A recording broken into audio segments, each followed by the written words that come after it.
Good morning, Murder Church. What is going on? Welcome in here. Thanks for coming. Episode 5, Phil Spector Murder Trial coming at you right now. Happy Memorial Day weekend. I hope everyone is having a great weekend. And yeah, hit that like, share this out, and let people know that you're hanging out with Publicly Buzzed here this morning. And yeah, coming at you right now. Appreciate it.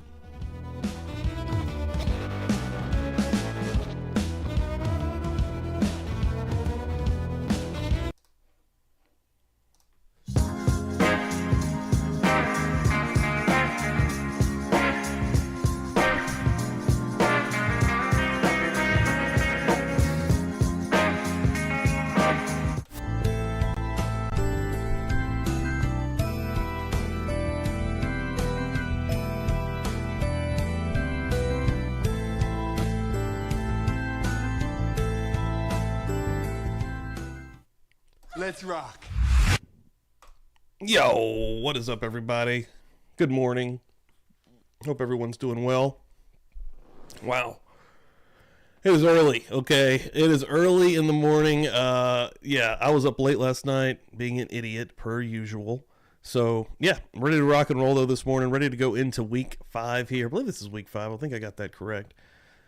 Not week 5, episode 5, because I will be doing these sporadically and randomly, maybe on a Tuesday night or something, or even a Thursday or Friday. Maybe even get Dan involved in an actual episode where he can't run away.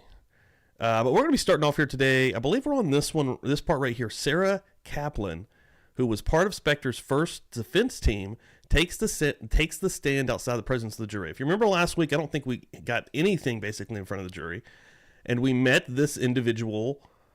What was his name even? What was this fucking guy's name? Gregory Diamond. One of the most evasive witness I've ever seen. Holy shit. But yeah, good morning, everybody. Welcome in here. Thank you so much. And out the gate this morning, I saw, I think somebody. Yeah, Jennifer J25 showed off her 8 months. That's awesome, Jennifer. Thank you very much. That's absolutely amazing. I hope you're hanging out in here this morning. And I'm going to give you one of these guys right here. Just real quick. Happy anniversary. Happy anniversary. Huh? Happy anniversary. Happy anniversary. Jesse Charles is going to come in right behind it with a morning fam showing off her 7 months.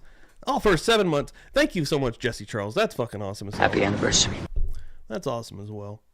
Yeah, but again, I'm going to be going to a cookout today. Dan's doing a cookout. I hope he got his new grill. I need to actually clarify that. But either way, we're going to be cooking out some dogs and some burgers and hell, some steak and chicken. I don't know what the hell's going on, but I'm excited. I went yesterday and actually did a little bit of, got some burgers and got some sliders actually. I grilled out some sliders last night, which was cool. But yeah, man, you can't have this holiday. You can't have Memorial Day without grilling outside. It is an actual law. I'm not sure if you know that or not. You can go to prison if you do not, if you do not light up whether propane or charcoal is acceptable, but you must light up a grill. Denise coming through here. Remember, for 11 months, we're on the cusp of a 1 year for Denise. Holy shit! Good morning, everybody from Cali. Good morning. Holy shit. She's out there. What even time is it? It's like 6:13 in the morning. In California. That's absolutely amazing coming through here. Everybody coming through here, guys, rule. We're going to jump right in this morning. I'm going to get a little bit of coffee in me, get a little bit of something in me, and we're going to hang out and hang and bang this morning for a little while. Thanks again, everybody, for coming out here. Appreciate the shit out of it. Let's rock and roll. Let me get this sound right. This trial has been something. Last week was very, very interesting and for a lot of different reasons. I had a lot of different emotions. Kaplan, Saracaplan. Thank you. You may proceed. Thank you, Your Honor. Good morning, ma'am. Good morning. How do you prefer to be addressed? Miss, Mrs., or Ms.? Ms. I'm sorry? Ms. Miss. Thank you. Ms. Kaplan, what is your profession, please? I'm an attorney, And how long have you been an attorney? 25 years. And do you have a specialty that you practice? Criminal defense. And have you always been a criminal defense attorney from Yes, I the day am. that you... Sorry. I know. You're a little nervous? I'm also a lawyer, so it's Would you difficult. like to pull that microphone a little, just right underneath your chin? There you go. Okay. Thanks. You're welcome. Okay, we've had some issues with sounding. You know what that is. So Yes. just let me finish, and I will let me finish, and I'll let you finish. Have you been a criminal defense attorney since I you hate this started guy. practicing? I hate this Yes. fucking guy also. Just to Yes. put that on the record. I want to get the record straight. I'd like the record to be clear that I hate this fucking guy. Directing your attention back to February, in particularly February 3rd and 4th of the year 2003. Hell At yeah, that time, everybody. were you Thank you all. working Brooklyn, either thank you for for coming in here, another Mod, this attorney or morning. with another attorney. Yes. Would you please tell the court who that was? So good to see Robert everybody. Shapiro. Okay. And your offices were in Century City, is that correct? Correct. And on February 3rd and February 4th, were you working on behalf of a particular client? Yes. And was that Mr. Philip Spector? Yes. As a result of employment by Mr. Spector of you and Mr. Shapiro, did you go somewhere on the evening of February 4th? Yes. I don't recall the date specifically, but if that's the date, then yes, we did go there. Maybe I can help you this way. Would have it been approximately a day after the time that Mr. Spector had been arrested and charged with murder? Yes. And did you go to 1700 Grandview Drive in Alhambra? Yes. Otherwise known as the Pyrenees Castle? Correct. Okay. And did you go there in the capacity as one of Mr. Spector's attorneys Yes. and as part of the defense team? Yes. And how did you get there? By car. Did you drive your own vehicle or were you in the company of others? I drove my own vehicle, but I believe other people were also with me. Okay. Do you remember who that was? No. And when you arrived at the location, did you enter the premises? Yes. Okay. And can you just tell us generally, I know it was a while Morning, Gabby. ago, Welcome in here. approximately how long were you on the premises that evening? Till quite late. We weren't given access to the premises until it was dark already. And I think I left around 11:30, actually. At night? Yes. And what time do you think you arrived there, just approximately? Probably around between 7 and 8, I'm guessing. Okay, so you were there for a number of hours. Yes. And during that time, were you functioning, let me withdraw that and rephrase it. During the entire time that you were at the castle, were you functioning as one of Mr. Spector's lawyers? Yes. At that time, how long had you been a criminal defense lawyer? 20 years, approximately. And from 0 to 20 years, had you handled hundreds, thousands of criminal cases? Correct. Many murder cases? Correct. You understood your obligations both professionally as well as ethically in terms of when you arrive at a death scene, what you can do and what you can't do. Is that correct? Absolutely. And you had had that experience certainly prior to February 4th of the year 2003? Many times. Okay. I just have a couple of quick questions. Were you familiar with the Foyer area? Do you have that in That's your a good question. mind's Is eye? this going back to last week with all the questioning that was going on? Basically, who was there that day when Bodden was there, and this other dude that was testifying last week that refused to answer any questions? I'm guessing this lady was there as well. Yes. They're trying to get to the bottom of maybe some inappropriate stuff happening.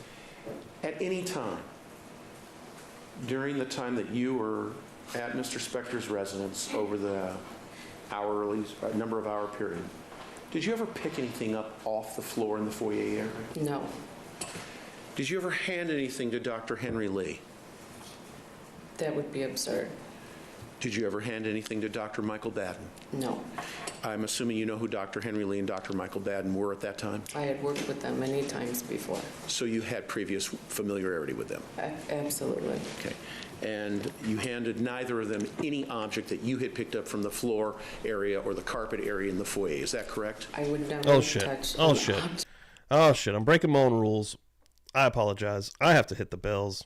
Viv wasn't in here to remind me with her presence. Hold on one second. I'm telling you like it is, baby. Got to hit the church bells to make it completely official. Welcome in, everybody. In the pews, hanging and banging, coming in off the streets. We welcome all folks into Murder Church. Come one, come all, bring your friends, tell a friend. Thank you very much. Object at an alleged crime scene, ever. Tell Judge Filler why you wouldn't do that. Because I've been a criminal defense attorney for 20 years at that time, and I know not to contaminate a piece of evidence. I know how to preserve something in case it's exculpatory to my client.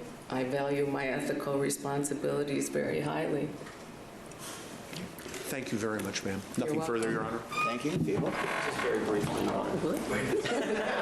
I thought I could get away. Okay. Being a defense attorney, she should have known that there's some other questions possibly coming from the prosecution. What?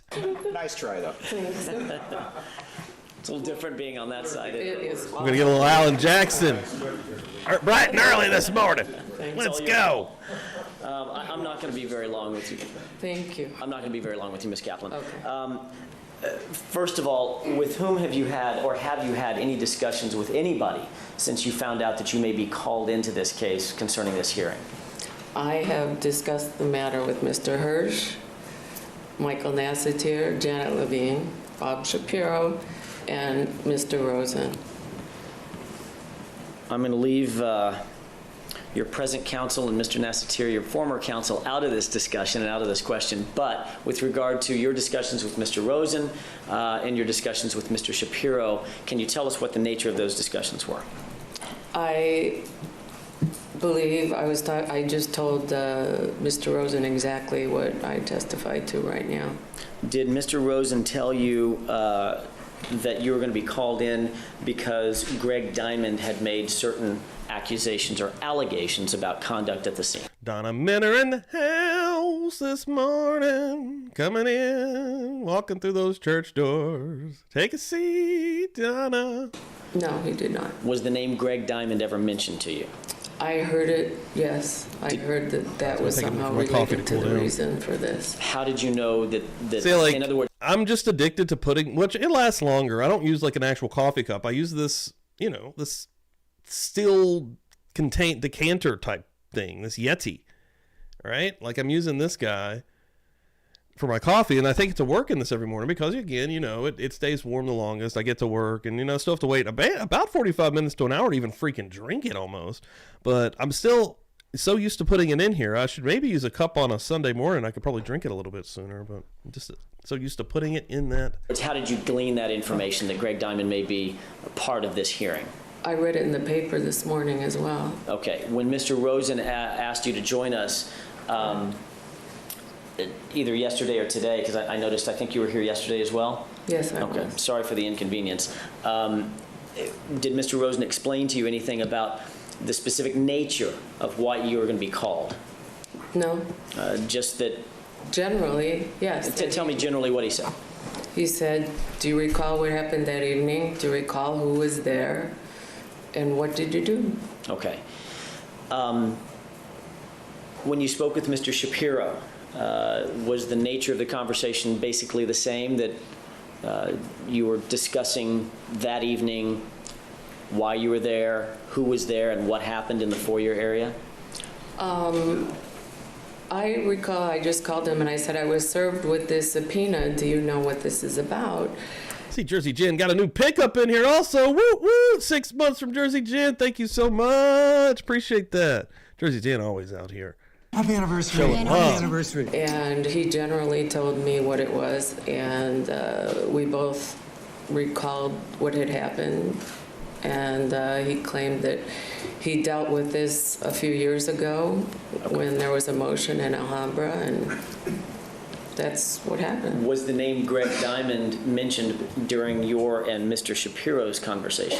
No, Okay. Nothing came up about Greg Diamond whatsoever correct. in your conversations with him. Did anything come up in your conversations with Mr. Shapiro about a potential object that may or may not have been discovered at the scene by the defense team? Yes. What was discussed in that regard? Morning. Love seeing What everybody the pop through. allegations have Awesome. been, Thanks, guys. how this object was retrieved and by whom and what happened with And it. what was your understanding, based on that conversation, of what the allegations were, to use your word? That I had somehow picked up some piece of evidence and passed it off to somebody, and then they don't know what happened to it. Okay. Were you told by Mr. Shapiro who was leveling this claim or this allegation? Not that I recall. Okay. So the name Greg Diamond was not associated with that particular, as the witness who saw this? Correct. Okay. Thanks, Sheila. Appreciate that. What time did you Get get the to the word out scene, Ms. there this Kaplan? morning. You guys rule. I don't remember exactly, but it was dark. Oh, it was already dark out? Yeah. Okay. And I'm assuming, I know you probably don't have the date handy right on the top of your head.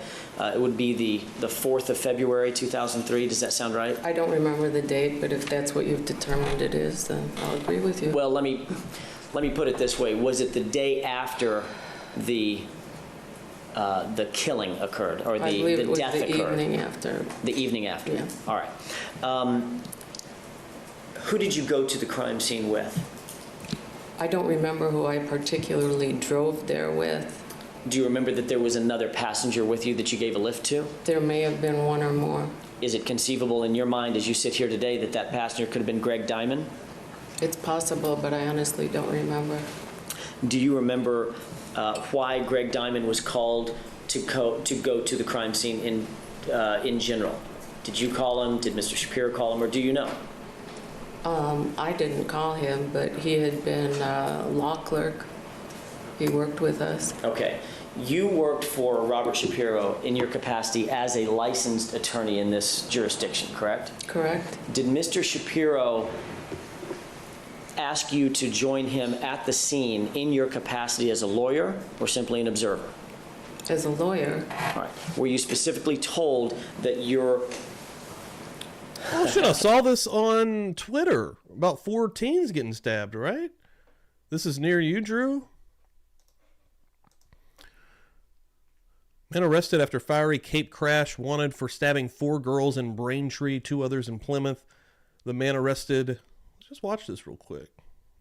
I saw Drew talking about this in the chat, and it got me interested. I want to see what's going on here. I did see this on Twitter last night about this happening, though.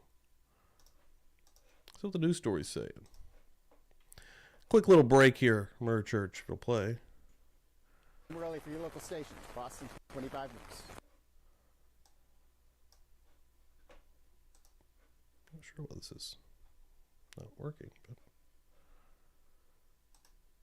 But the man arrested after leading police on a chase to Cape Cod. What exactly is the line between acceptable collateral?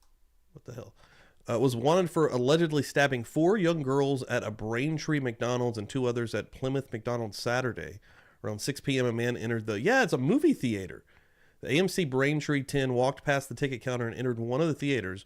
Braintree police said inside the auditorium without saying anything and without warning, he stabbed and attacked 4 young girls ranging from 9 to 17. A real big fucking man there. After the attack, the suspect raced out of the theater and sped off in a black SUV. First responders arrived at the scene and transported the 4 young girls to a Boston hospital to be treated for, luckily, non-life-threatening wounds. What the fuck, dude? You can't do anything now. It looked like they just saw a horror movie and not a kid's movie. They said one of the girls had been yelling, "Help, I've been stabbed," and the kids came out looking really shocked.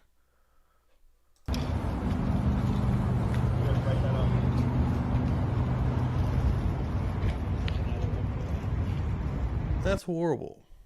Braintree Police patrol officers and detectives quickly reviewed the video footage and were able to determine the suspect and the black SUV were no longer in the area. Police were able to capture the suspect's last license plate, and the other law enforcement agencies were notified. Hopefully got the guy immediately, right? Braintree Police say a vehicle matching the description was reportedly involved in a similar assault in Plymouth, so he went on stabbing other folks. Massachusetts State Police say they responded to a McDonald's at the Route 3 park and ride just out after 7, after a 21-year-old female and 29-year-old man were stabbed. Both were taken to local... This dude's just running around, again, I make this reference all the time, GTA video game style, attacking folks. Both were taken to local hospitals to be treated for non-life-threatening injuries. And when I say that, it's because when you play that game, you run around basically doing that. I'm a huge GTA fan, like the game. I love playing that game, but that's really real-life situations now, through especially true crime, is what that actually looks like to me. It's madness. There's no reason for it. What's happening? Why is everyone losing their fucking minds? After the reported incident in Plymouth, state police then began to pursue the vehicle before it crashed in Sandwich. I guess that's not a sandwich. Photos shared with Boston 25 News showed the suspected SUV blackened and charred. Whoa. Following a fiery crash. The driver was taken into custody after the crash. Braintree police say more info will be released at a later time. State police say an investigation is active and ongoing. Wow. That's freaking crazy, Drew. Oh, let me get the sound back. before I fuck that up. That's crazy. That is wild. I did see that last night before I went to bed, I'm pretty sure, though. Would be utilized at the crime scene or after the crime scene or during the course of your employment with Mr. Shapiro concerning the Spector case? There would have been no other reason for him to call me. Gotcha, Drew. Gotcha. Only in your capacity as a lawyer, correct? Correct. Okay, Mr. Diamond, you understand, was not a lawyer, is that right? Yeah, respect to you, because coming up on a scene like that, I couldn't even imagine, quite honestly. That's fucking nuts. As far as I know, that he's still not. And as far as you know, he was taking the bar at that time, correct? Correct, and I don't think he passed it either, but Notwithstanding that, the answer to my question is you believe he was in the process of taking the bar or studying for the bar. that's what he said, yes. Okay, so he was not employed full-time as an attorney for Mr. Shapiro's firm, is that correct? I have no idea who hired him. Okay, It's so- not my job. And that answers my next question. He wasn't working for you, Sarah Kaplan, in your capacity as a lawyer either. Correct. Okay. Is it fair to say that Mr. Diamond was brought along simply to watch or observe? There's no foundation. Sustained. What was your understanding of what your duties were at the scene? And I don't want, Ms. Kaplan, I'm going to be very careful here, anticipating the defense's concerns. I do not want you to repeat any conversations that you had with Mr. Shapiro, any of the experts, any of the defense investigators, okay? I don't want conversations. What I would, let me finish my question, then you can inquire. All I want to know is, what was your understanding of your duties at the crime scene? You know, I think there's a better way to, you may, of course, Mr. Hirsch, if I rephrase the question, did you believe you were there in a privileged capacity? Yes. All right. Thank you. All right. Judge Bruce Willis coming through and letting them know real quick. I like this judge. This judge might be my favorite judge that I've seen. Welcome to the party. This judge rules, and he favors Bruce Willis heavily. What was your understanding of the duties that Greg Diamond may have had? You know what? It's not controlling her. The bottom line, if she didn't bring him there, if she didn't direct him to be there, he's indicated why he thought he was there. I think Mr. Shapiro is the appropriate person to inquire. I'm simply, if the court's satisfied, I want to make sure that the court's satisfied that he was not working for Ms. Kaplan. I'm satisfied he Okay. was not working for Ms. Then I'll move off. All right. See how easy that is, Ms. Kaplan? For you.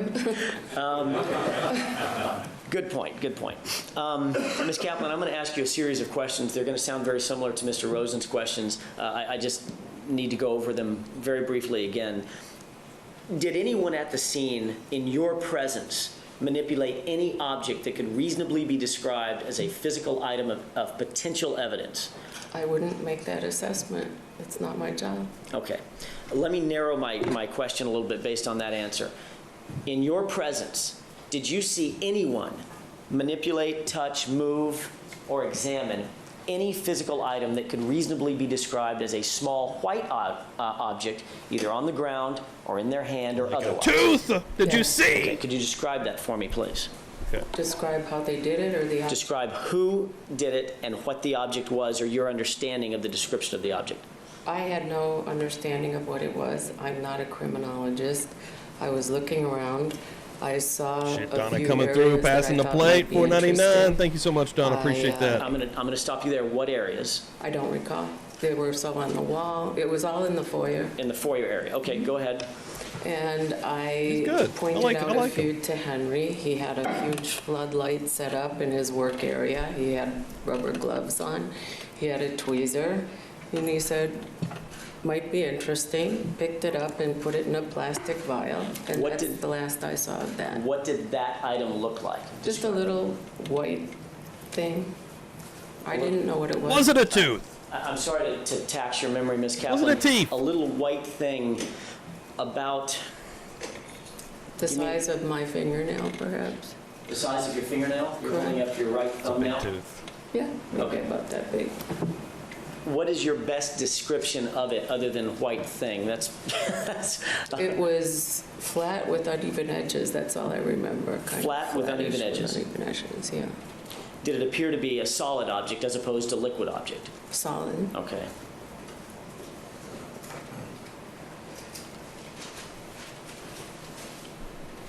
I bet so, Crime What Spies. did you see Dr. I bet Lee so. do with this item when he picked it up? After he picked it up with the tweezers, he put it into a vial. What did that vial look like, Ms. Kaplan? A little plastic container with a lid. I'm holding a red pin up that's cylindrical and maybe 6 inches in height. I've seen vials that look sort of like this. Is this what you're describing, or is? Yeah, something like that. Okay, so a glass vial with maybe a little rubber stopper that goes in the top? Correct. What did you see Mr. Lee do, I'm sorry, Dr. Lee, do with this glass vial containing the solid white object? I didn't watch what he did with it. Okay. I was moving on. I'm going to ask you more specifically, do you recall where in the foyer that was recovered from? No. Jay Money, coming through. What's up, dude? Good morning. Let me, you may not be able to answer this, Ms. Kaplan, just give me a quick second. While you're doing that, I just need to make an inquiry of my staff. How much longer do you plan on being? I'm not trying to limit you in any way. I simply wish to know how long it's going to be. I understand. I'm sorry. I didn't even notice the time. I all right. apologize. I'm sorry, No. you too. I'm trying to accommodate the witness, Mr. Hirsch, everybody. Based on the answers that we've just gotten, I expect the inquiry to go a little bit further than I first expected. Maybe another 15 minutes, 10 minutes? And then we're going to have more time from the defense team. I expect we will. How's your schedule today? Tell me. It's fine. Mr. Hirsch, how about you? It's up to you, Your Honor. Well, in that case, we'll be seeing you at 1:30. So she was trying to escape. She's like, son of a bitch, I don't want to be here all day. We're in recess until 1:30 this Look at her afternoon. face. Thank you. She Ms. hates Kaplan, it. you're not to discuss this case except with Mr. Hirsch, members of the prosecution team, or members of the defense team. Thank you. All right. Back on the record, the parties are present as heretofore. Would you take the witness stand again, please?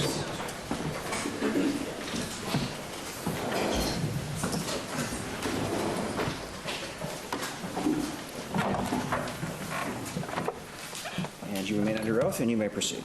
Thank you, Your Honor. I just have a few more questions for you, Ms. Kaplan. Thank you for joining us again this afternoon.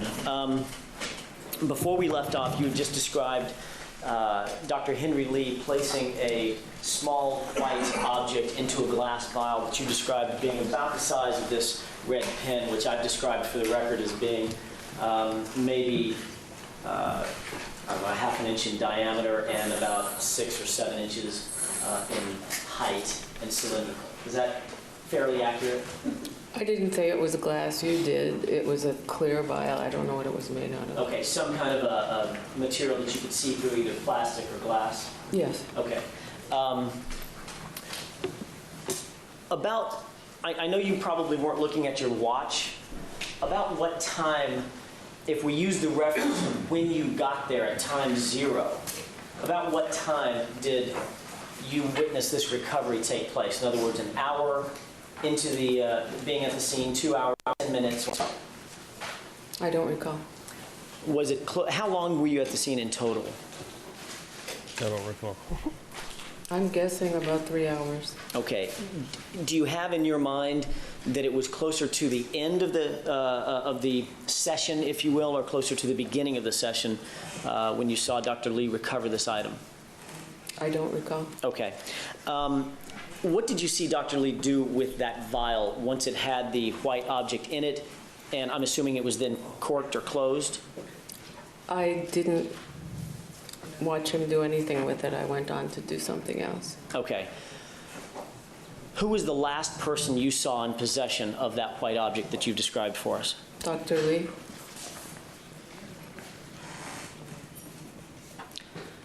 Who else was present when you saw Dr. Lee make this recovery? I wasn't paying attention to who else was present. Well, let me ask it this way then. Were there other people present? There might have been. People were walking. I don't know. Okay. Specifically, was Dr. Bodden in the room or the foyer area at the time that Dr. Lee made this recovery? No. How can you be so certain if you just indicated that you don't remember who was there? Because Dr. Bodden is big and tall, and I know him, and I would have remembered his presence. So you can state with certainty that Dr. Bodden wasn't there, Correct. but you can't state with certainty who else was there. Correct. Was Stan White there? To my best recollection, he was outside. Outside at the time? Correct. Once again, I'm going to ask you the same question, Ms. Kaplan.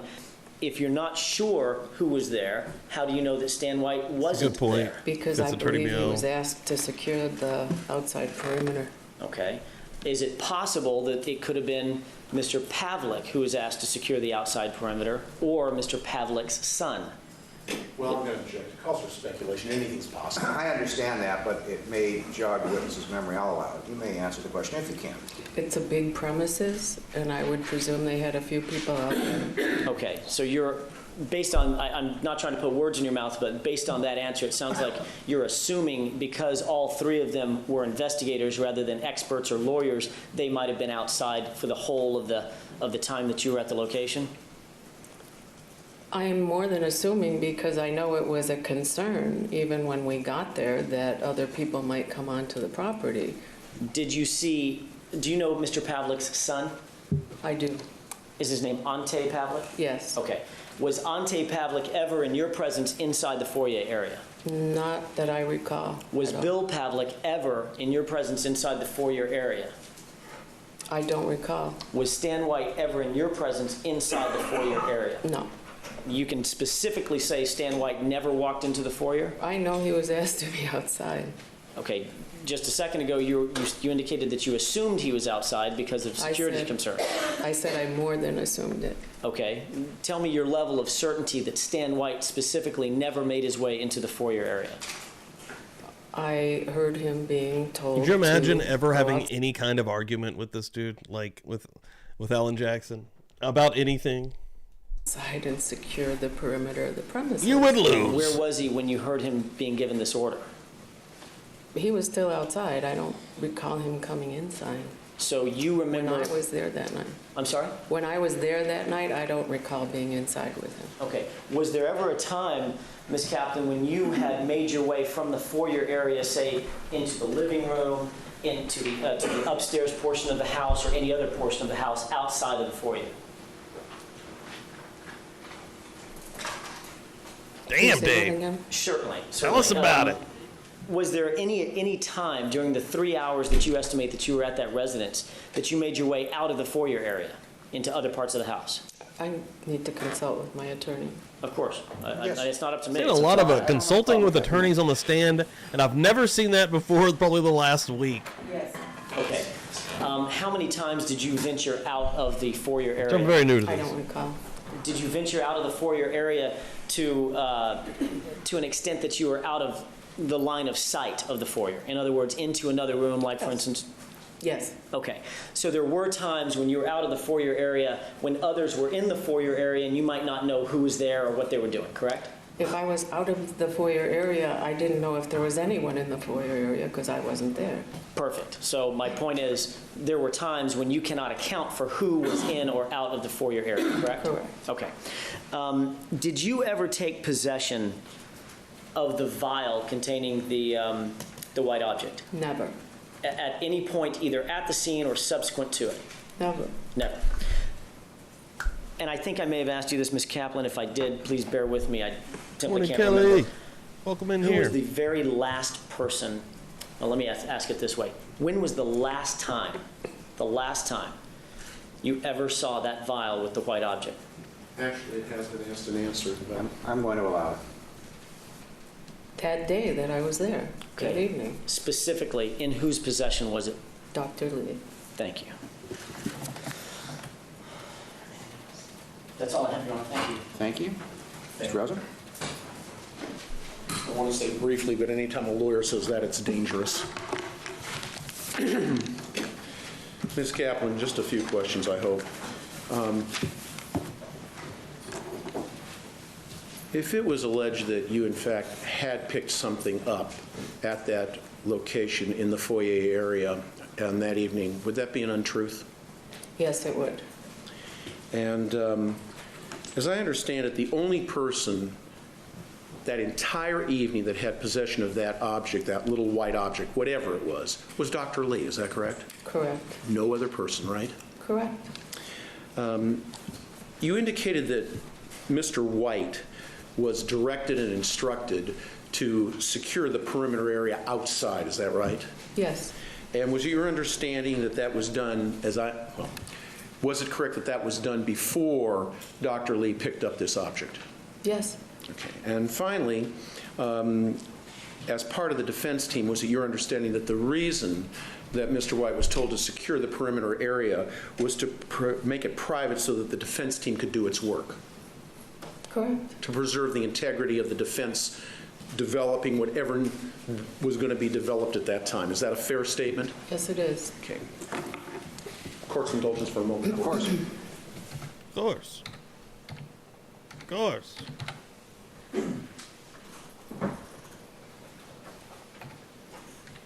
Mr. Plort has asked me to inquire just in one other further area. You said that you pointed some areas out to Henry Lee, is that correct? Yes, And I think you said in your direct examination that some of the areas you had pointed out to him were on a wall, is that correct? correct. The wall in the foyer, Yes, over by the stairs? correct.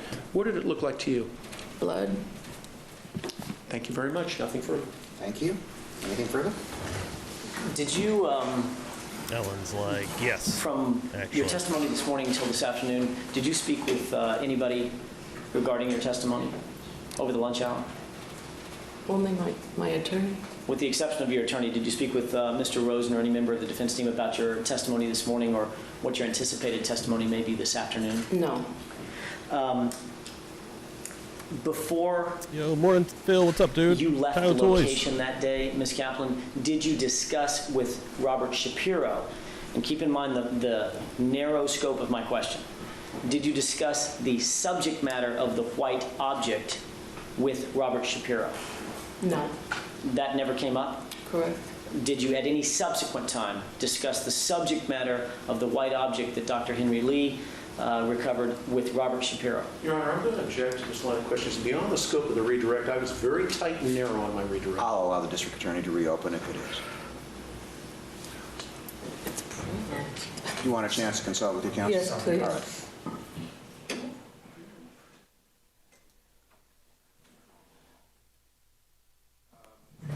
I will object that it covers the area of attorney-client privilege. Well, it may or may not. The problem is if it deals with any kind, and I use the word in the broadest sense, manipulation of evidence, that's not privilege. That's why we're here, and that's a consideration. If you want to go in camera, I can certainly offer you that if there's a concern about that. Let me it's inquired. I like this judge, man. He's not letting anybody pull any bullshit.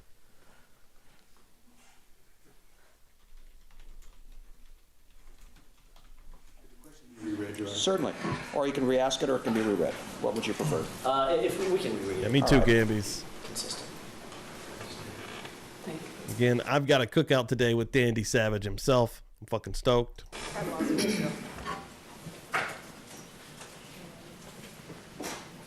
Did you at any subsequent time discuss the subject matter of the white object that Dr. Henry Lee recovered with Robert Shapiro?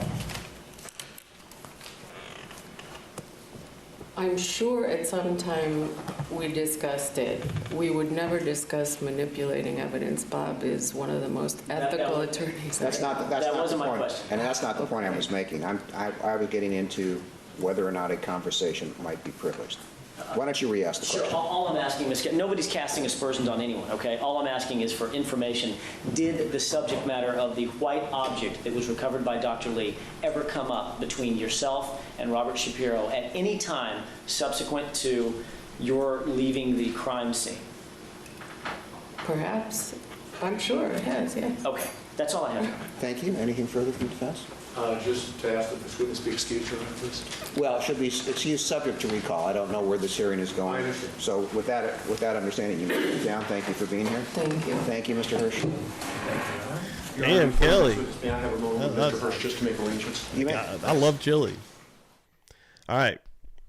What's next here? Good Lord. We're still talking about this fucking tooth? Got an hour ahead of us here. Private investigator Stan White, who was hired by Robert Shapiro, takes the stand. We back? I satisfied believe with that the the evidence tooth is bullshit? such that the issue of the tooth is pretty much. That's not the only thing we're I know. going into. People want to go to the, what I call their nail theory, and they want to call witnesses. I understand the court's position. We're not, we don't feel that there's there's a motion that the people have formally made at this point, but we're going to submit it. Where if they want to call witnesses and the court allows them, we're here. I believe the court has an absolute obligation when there is any inference or allegation that potential evidence has been tampered with to make an inquiry. So the court has an independent duty to do that when it's put in front of the court, as it has in the matter concerning the tooth. As an offshoot of that, this fingernail or alleged fingernail evidence is a part of that, although it is indirect and perhaps it did not start there.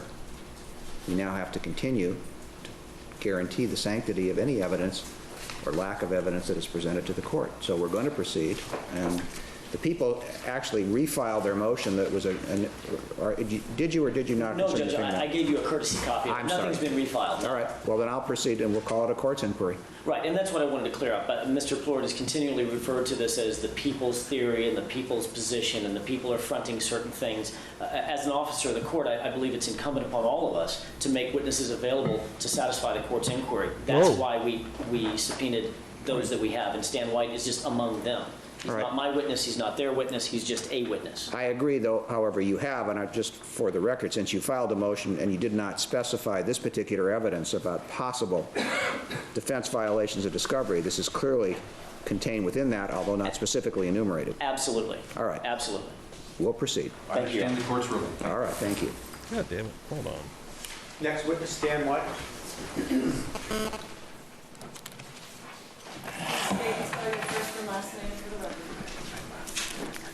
I don't hear real well. Would you please state and spell your name for the record? We're in actual hell. Alan White, A-L-L-E-N for Alan, common spelling for White. Thank you. You may proceed. This guy looks dapper, though. I'm digging the gut style. Just to put that out there. Good. Very confident. I like his demeanor. He might be deaf, though. Do you have a background in law enforcement? Yes, sir, I do. Could you briefly explain that? I am a retired LA County Sheriff's Detective Sergeant. I hired onto the County of Los Angeles in December of 1966. I retired in March of 2000. I spent 25 years in the Detective Bureau, approximately 5 years working undercover narcotics, 20 years assigned to the Homicide Bureau, and then the typical jail time, patrol time, academy, so forth. So, according to your last answer, you spent 20 years in Sheriff's Homicide Bureau? Yes, I did. And during that period of time, I'm sure you worked on, investigated hundreds, maybe even more, of murder cases. That is true. And in investigating those murder cases from time to time, I'm sure you attended autopsies. On just about every one of them. You're familiar Once or with twice. evidence, bullets, knives, any kind of instrument to commit a murder, correct? That is correct, sir. And as a sheriff's homicide detective, you would also, in all those cases, look for evidence that would help you solve the case. Yes. As a homicide investigator, your primary function is that you're the main case agent. So, Thanks for being here, Simpy Sharp. Appreciate that. You're responsible Lurkers, hit that like. for everybody that's involved in a homicide. You prepare the reports, and then we submit them to the district attorney's office for prosecution. So that you, in investigating those homicides, are aware of all the evidence that can either help or hurt an investigation, or help solve a case or exonerate someone, correct? That is correct. All right. I'm going to allow it. The answer will stand. At some point, did you retire from the Sheriff's Department? Yes. When was that? That was, I believe, the 22nd or the 23rd of March, 2000. What did you do after that? Welcome in here. Well, I've done a lot of things. I spent 1.5 years in Iraq. I've curried diamonds. I've worked as a private investigator. This guy is Indiana Jones. I've broke mules, you name it. Jack of all trades. Let's talk about the private investigator. Are you licensed? Yes, I am. I want to become a private now investigator. I'd like to invite your attention to February 4th of 2003. How do you get a license? On that date, or just prior to that date, did you hear that there had been perhaps a homicide at Phil Spector's house? On 2003? Yes, in February. Yes, I heard it on the radio. And as a result of that, and I'd like to be given some leeway to lead here to avoid. Go ahead. Let's see where it goes. All right. As a result of that, did you contact Bob Shapiro? Yes, I did. And in that conversation, did you offer him your services as a private investigator? Yes, I did. You were retained? I was. And then, as a result of that, on February 4th, 2003, did you go to a residence that you believed to be Phil Spector's home at 1700 Grandview in Alhambra? I did, sir. About what time did you arrive? I believe we got there somewhere around 8:30 or 9 o'clock. It was right after dark. When you, in your last answer, you said we. Who else went there with you? There were about somewhere between 10 and 13 there. I'll start with myself. There was myself. There was Bob Shapiro, Sarah Kaplan, Pavlik, Pavlik's son. So that would have been. Or he might have already been there. There were two other kids. There were two kids there. Dr. Henry Lee, Dr. Michael Bodden. Who am I leaving out? Well, let me ask you another question. You mentioned Pavlik. Would that be Bill Pavlik or William Pavlik? Bill Pavlik? Bill Pavlik, yes, sir. Also a private, some kind of investigative consultant to your knowledge? Yeah, he's a private investigator, counsel. Okay. And you said his son. Did you know his son's first name? Ante, A-N-T-E. And in your last answer, I think you indicated you're not sure whether they arrived about the same time you did. I believe they were. We can't both talk at the same time. Let me finish my question. Or do you believe that they were there when you arrived? I believe they were there when we arrived, the more I think about it. So it was getting to be dark when you arrived? As I remember, correct, sir. And this would have been February, so sunset around 5 o'clock or so, maybe. Well, excuse me, this quotes the witness. He said, we arrived around 8:30 to 9, right The objection is sustained. You may rephrase it. What's your best estimate? Let me correct myself then. It was somewhere between 5 and 7. I remember that I was following Shapiro in my vehicle, and it was dark. And I got the impression that it was, remember, I believe I testified it was sundown. Okay, thank you. And 5 and 7 p.m., of course. Somewhere in there, yes. When you arrived, were you detailed to any specific duties? No. What was going on was... The answer is, the question has been answered. You may ask another question. What happened? What did you do after you arrived? Well, we waited because it was a transfer. Just a second. I believe, was the question what happened next, or what did you do then? Yes, what did you do? The objection is overruled. Please continue. We waited. What we were doing is that we were, Sheriff's Homicide was handing the crime scene over to Bob Shapiro and his defense team. Afton, get in here. That's awesome.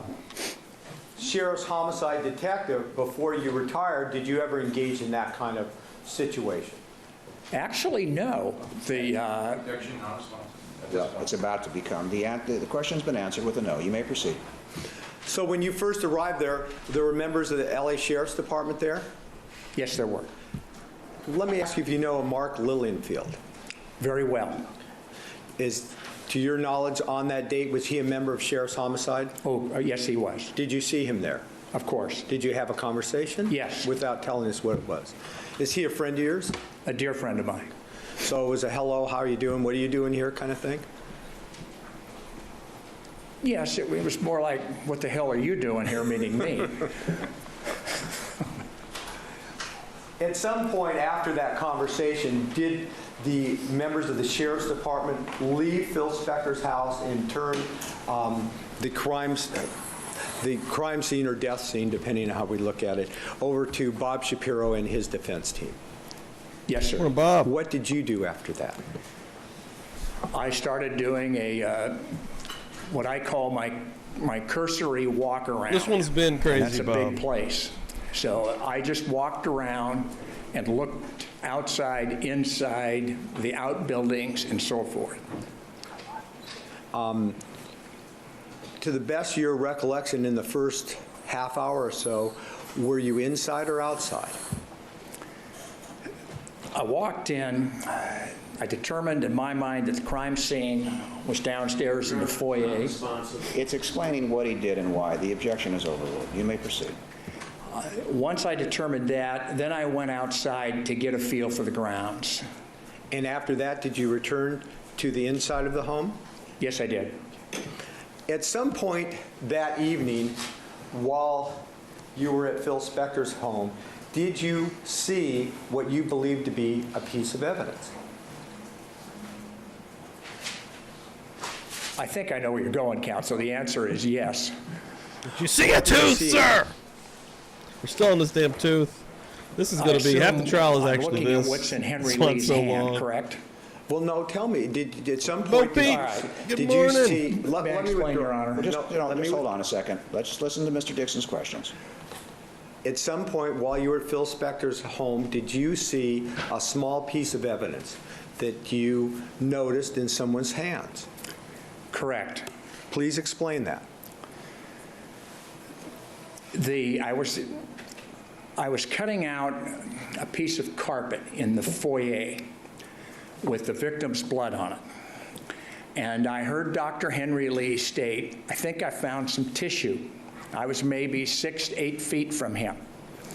I looked up and I saw him holding either a white tissue paper or a napkin or a handkerchief. I didn't pay any attention.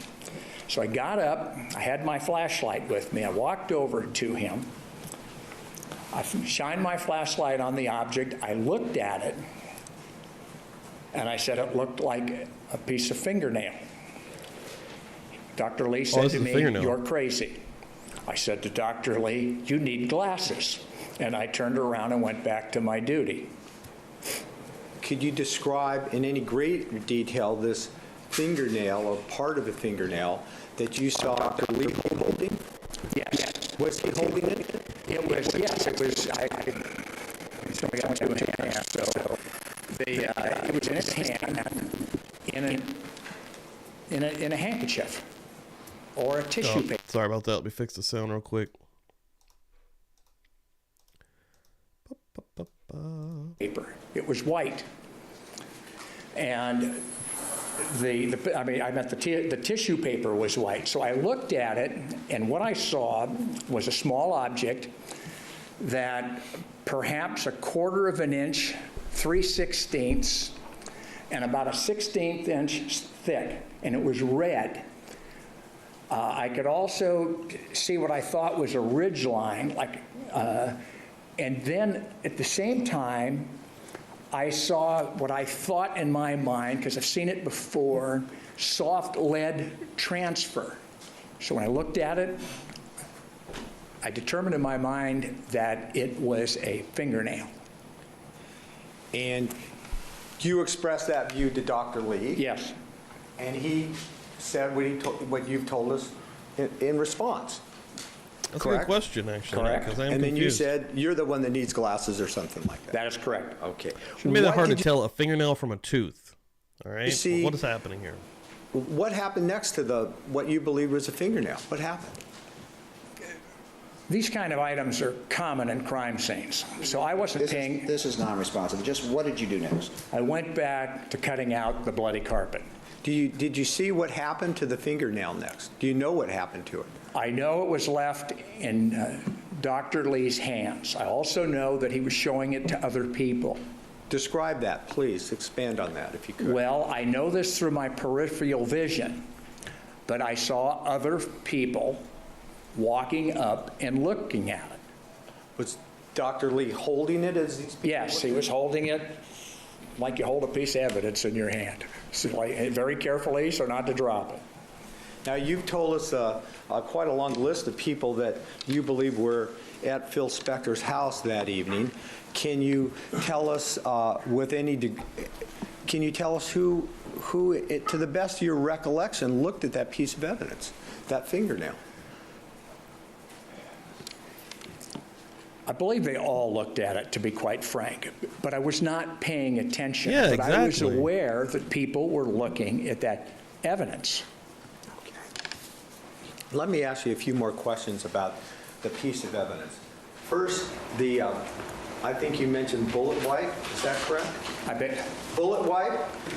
Or what you thought was a lead wipe on the? Yes.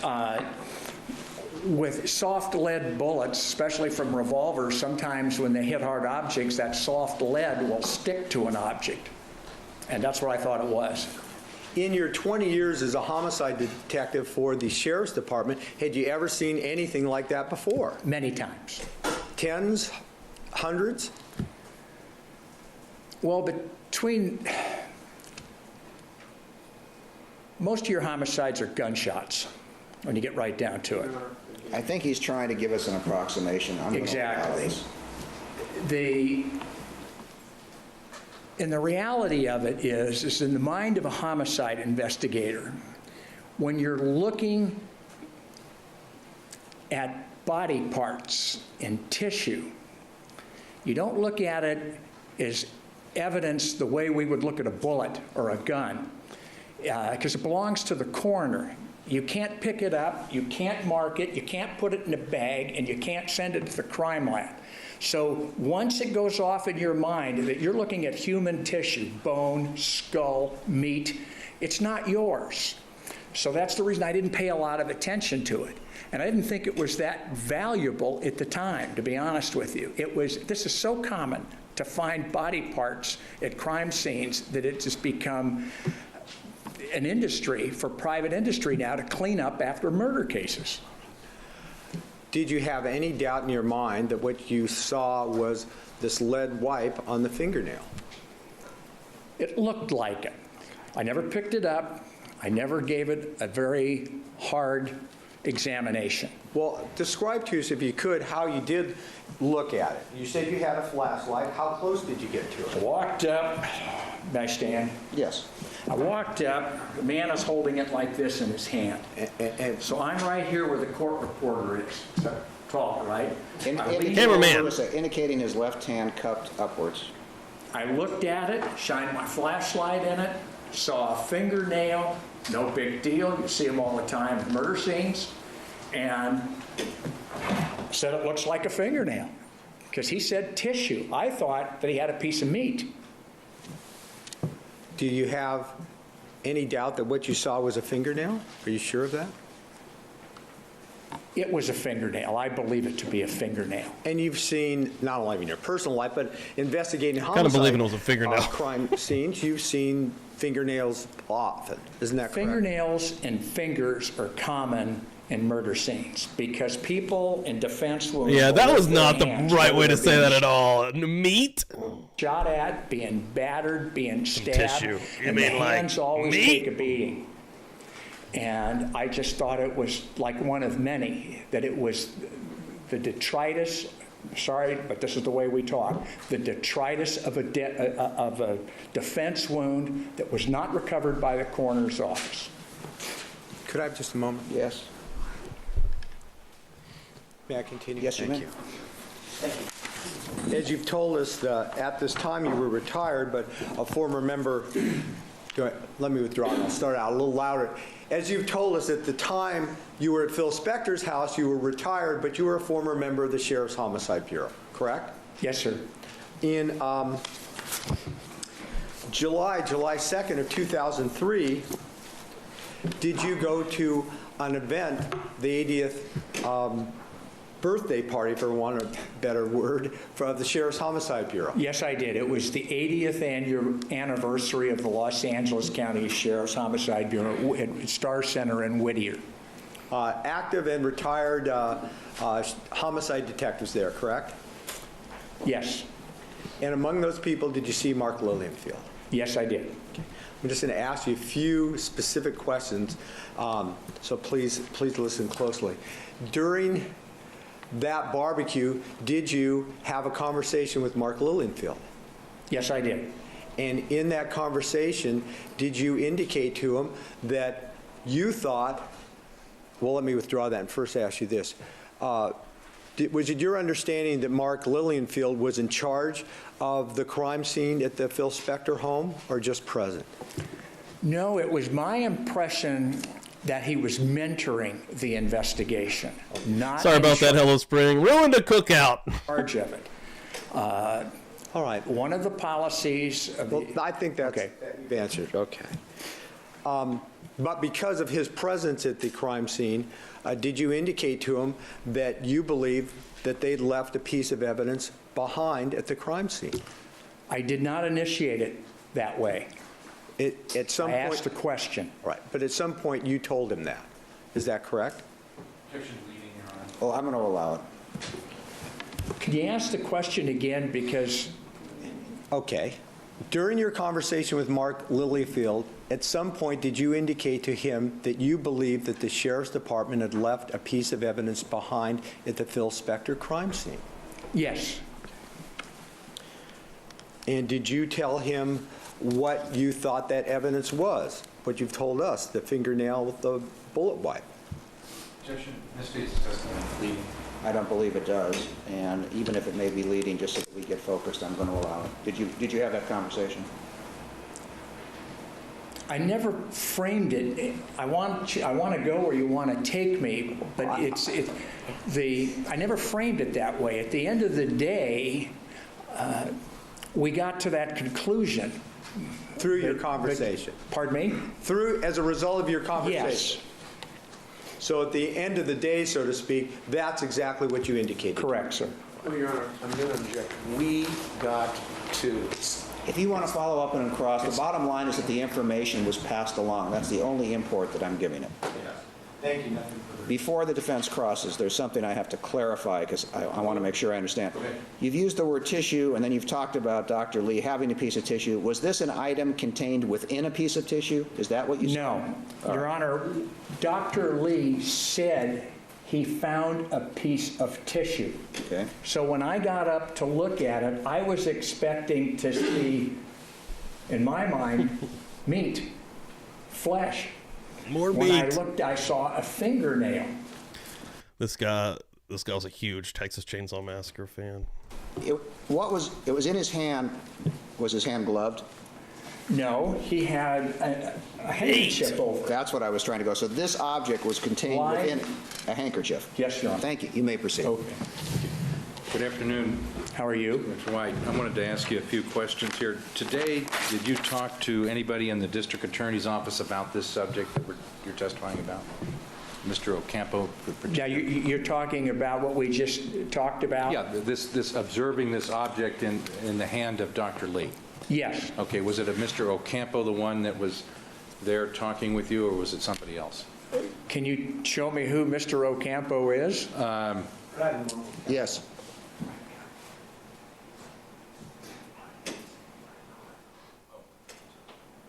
Was it this gentleman here? Mr. Wiley? Yes, Ed Wiley. Now we've got it. Okay. And the reason I'm asking is that he took some notes, and I want to ask you about some of the statements that you were making to Mr. Wiley. Who else was present other than Mr. Wiley, this gentleman you've identified? At that time, when we first sat down to talk, it was only Mr. Wiley, and then later Mr. Dixon. Okay. And when you were talking to him, he asked you questions about this observation of Dr. Lee that you made. Is that correct? Not exactly.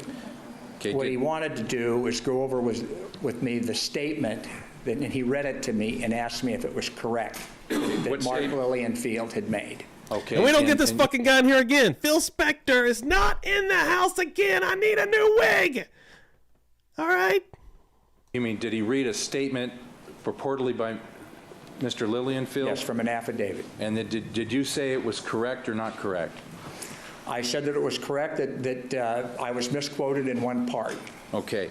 Did you make a statement to you as far as you recall the item, referring to the item that Dr. Lee had that you looked at, you couldn't tell if it was a fingernail, polish, or tissue? No, he might have wrote it down that way. This is my question. Did you make that statement to him, yes or no? No. Okay, that's all I want to know. Okay. Did you see him taking notes of your conversation? Yes. Okay, did you see him write down that answer? I wasn't paying attention, sir. Did you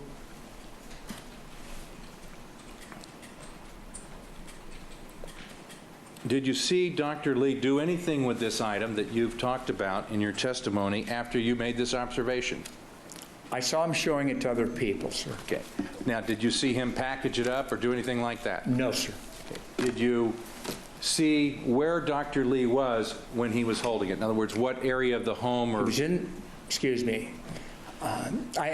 just so I'm not trying to be rude, but I read a little bit of your lips, so sometimes I will override you if I think you're done, so I apologize.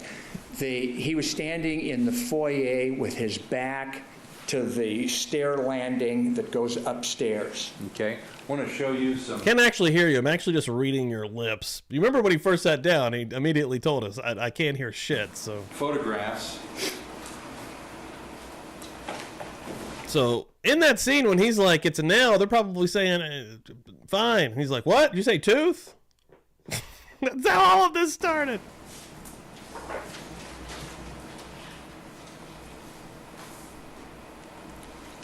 Showing you a photograph. We'll mark this next in order. Court 4.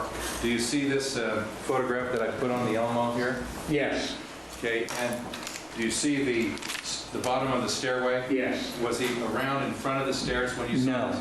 Where was he at? You see the evidence marker number 5? I see that. He was midway between number 5 and the, what is that thing?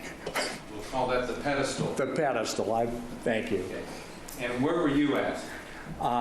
You see where the feet are? I see that. And whatever that white dot is that's north of the feet, I was back farther where the victim's head would be from relation to her feet. Okay. And Dr. Lee had this object in some type of a white handkerchief, is your recollection? Tissue or handkerchief, yes, sir. Okay, tissue paper. Yes. But the object was on top of that, as I understand. Of course.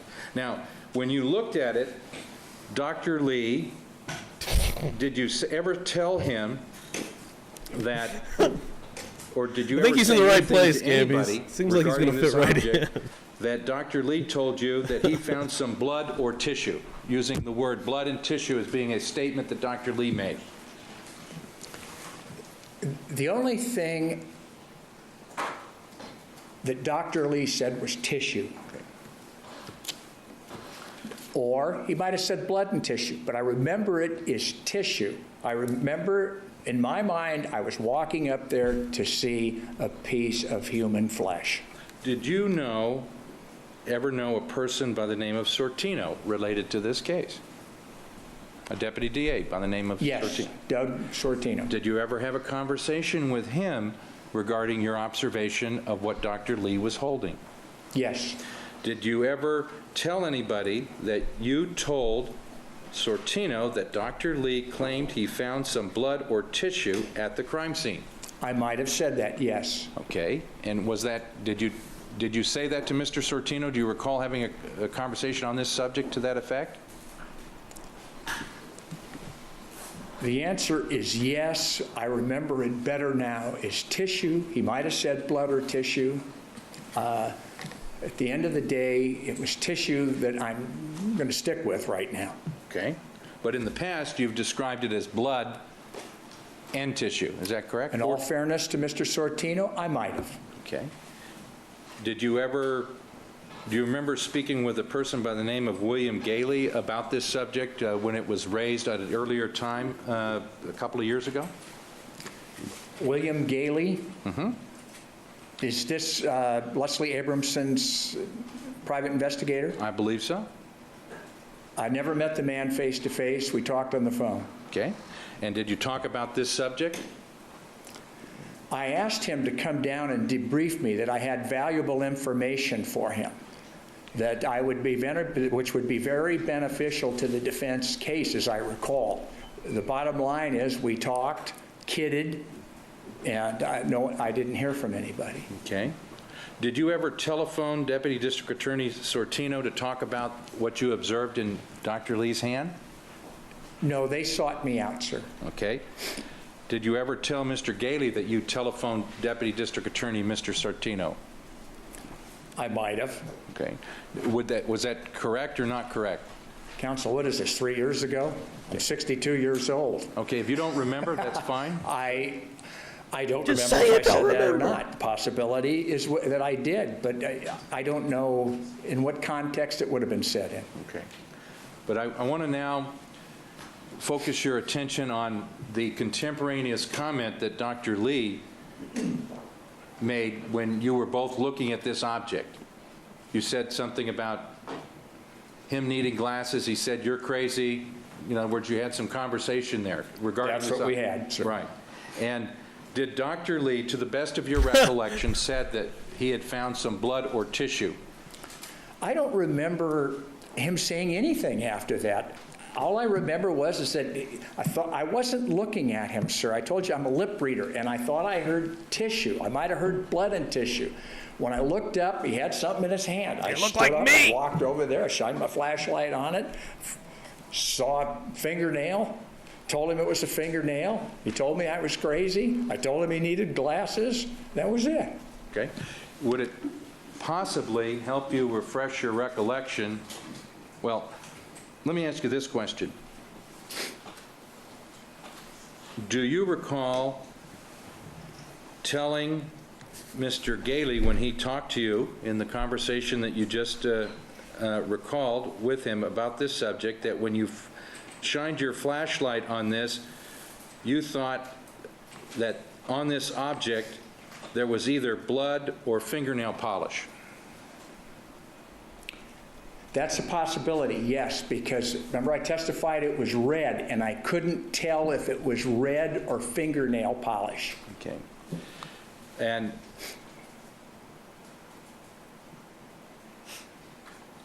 when you made the statement to Dr. Lee that you thought it was a fingernail, that's when he said that you're crazy, suggesting you were mistaken. Is that correct? No, he was suggesting I was crazy. Okay. I would assume, Mr. White, you didn't agree with that. Is that I correct? didn't know. Then or now? Okay. Mr. White, with We've been on this for going to be 2 whole episodes. to your observation of this item, you didn't we still see only what had one happened to it actual after witness you in this did that. after You went 5 back to episodes? what you What were doing, is is that happening? correct? That's correct, sir. And you were cleaning up the scene to get rid of the debris, basically. Is that correct? No. What were you doing? I was collecting evidence. Okay, and what were you collecting? Where were you putting it? I'm assuming, since there was no victim when I arrived at the crime scene, I looked at it, I saw where the blood had pooled, and I assumed that the woman bled out into that pool of blood. Okay. And that we should not leave it there for 2 reasons. 1, it might be evidence, and 2, just out of common decency and courteousness, somebody's got to pick this up and clean it. And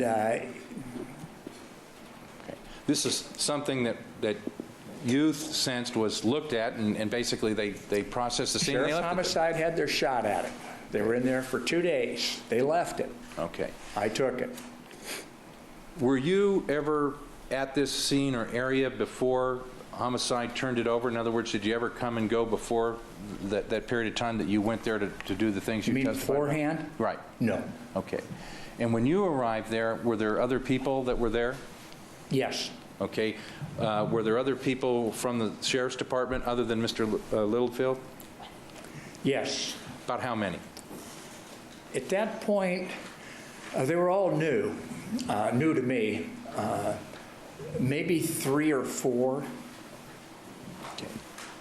And let me ask you this question, Mr. White. If you saw this object again, do you think you might be able to recognize it? Yes. Okay.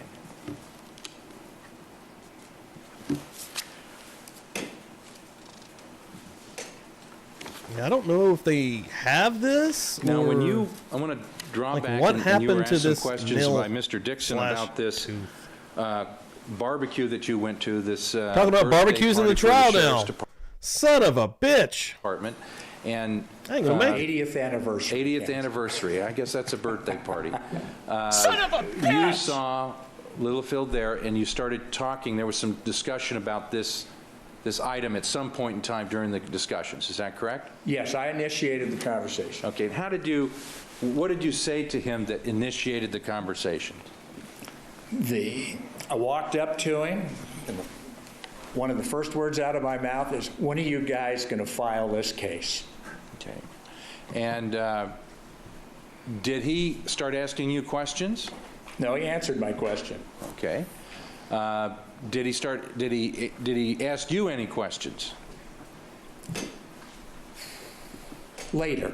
Okay. Do you know what the date was of this anniversary celebration? Yes, it was July 2nd or July 3rd of 2003. Okay.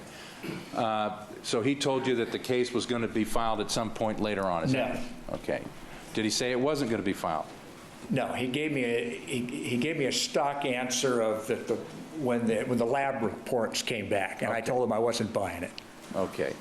Anyway, you're saying that the conversation came up later regarding this observation with Dr. Lee, is that correct? Yes, I asked him a question. Okay.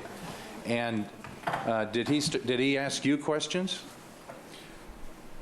There was a lot of talk. We're talking about 30 minutes. And I was getting ready to go to Iraq, so there was a lot of talk about me leaving and going to Iraq. Okay.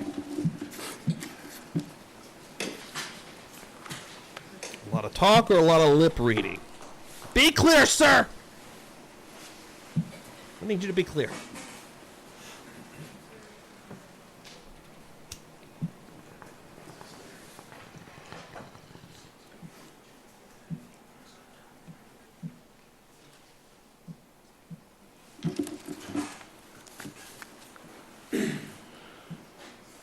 After this discussion with Detective Littlefield, you went to Iraq for over a year, is that correct?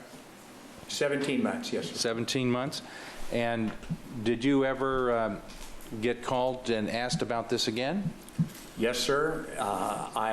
My wife was contacted. The district attorney flew me from Baghdad to court on this. I believe it was concerning this. It would have been March, April, maybe May of '04. Okay. And did you go to court? I sure did. Did you testify? No. Okay. Was there some type of hearing that was canceled? Yes. I arrived in court. Bob Shapiro was there. Henry Lee was there. Leslie Abramson had the defense team then. They went back into chambers. Nobody talked to me. They came out of chambers 20 minutes later, and Sorrentino told me I could go back to That's the truth. Okay. Basically, the always hearing a good just time to never talk went about forward, me. is that Well, far there as was you know? something that happened in chambers. The bottom line is I never gave any testimony. Okay. Now, did you ever get interviewed by anybody else before that hearing? That's when I believe I would have been interviewed by Sorrentino. Okay. And when you were interviewed by Sorrentino, was that just you and him, or were there other people present? No, standard procedure that the district attorney will have an investigator present or two. Did you know who that investigator was? One of them was Mark Lillianfield. The other man, I met him, and I do not recall his name. Yeah, but if City I saw Kitty, him again, get I in can there. Identify him. Did you ever make a statement to anybody regarding this object that you saw in Dr. Lee's possession, that you saw him package it and number it or mark it up? Never.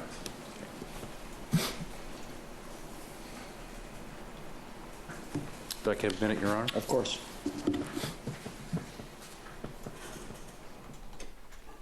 Yeah, did you ever have any discussions with Leslie Abramson, Mr. Spector's then attorney, about this issue?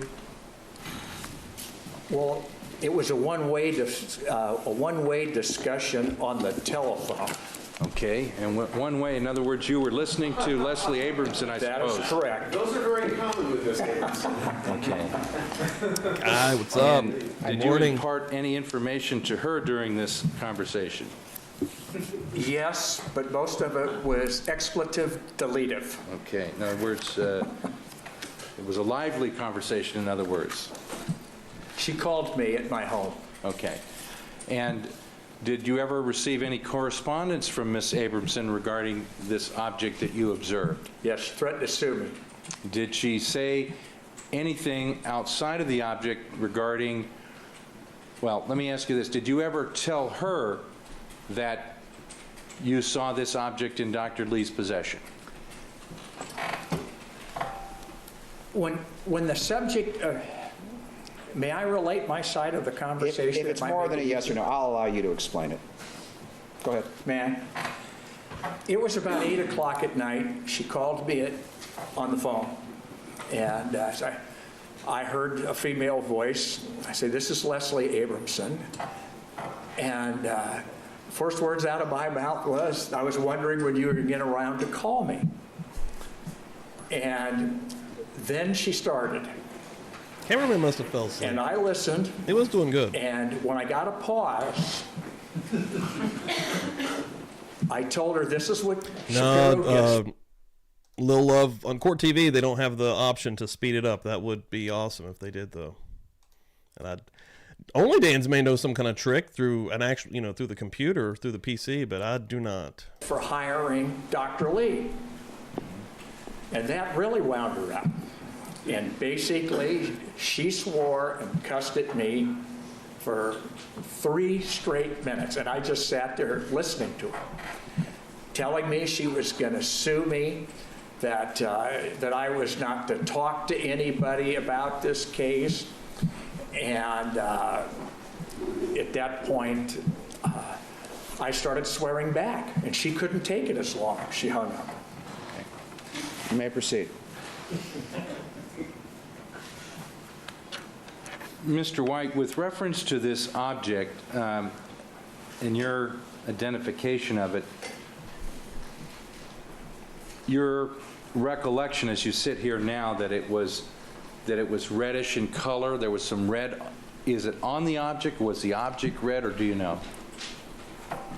It looked like it was red fingernail polish right on top of the nail. And if you look directly on at your nail, it's clear, right? And I thought I saw that. At the same time, it was laying in Dr. Lee's hand on a little bit of an angle. And that's when I could see what I thought would have been silver, and I took it to be lead transfer. And I just looked at it, never thought in my life this would become an issue, and just said, it's a fingernail. And that was it. Let me ask you this question, Mr. White, just to be clear. Do you know, in fact, whether it was a fingernail? Do I know it was a fingernail? Right. Can I give you a scale from 1 to 10? If that's how you're going to evaluate it, yes, you can. Well, in all fairness, 9.5. It's a fingernail. And I'll give myself a little bit of elbow room. I didn't pick it up and really examine it. I looked at it. It just looked like a fingernail. Did it look like a human fingernail? Like a what? A human fingernail? Yeah. Yes, sir. I'm sorry. Was it, did you see some red on this object? Yes. And you thought that was fingernail polish? That's the two things. I did, but it also could have been blood. Mm-hmm. And do you know what the difference is between a human fingernail and like an acrylic type substance, anything like that? By just looking, probably not. Mm-hmm. Realistically, it looked like a defensive wounded fingernail. Oh shit, my bad. Fajita sound coming through. You fix that real quick. I'm not sure why that happens. Sometimes we can get through a whole show without that happening at all.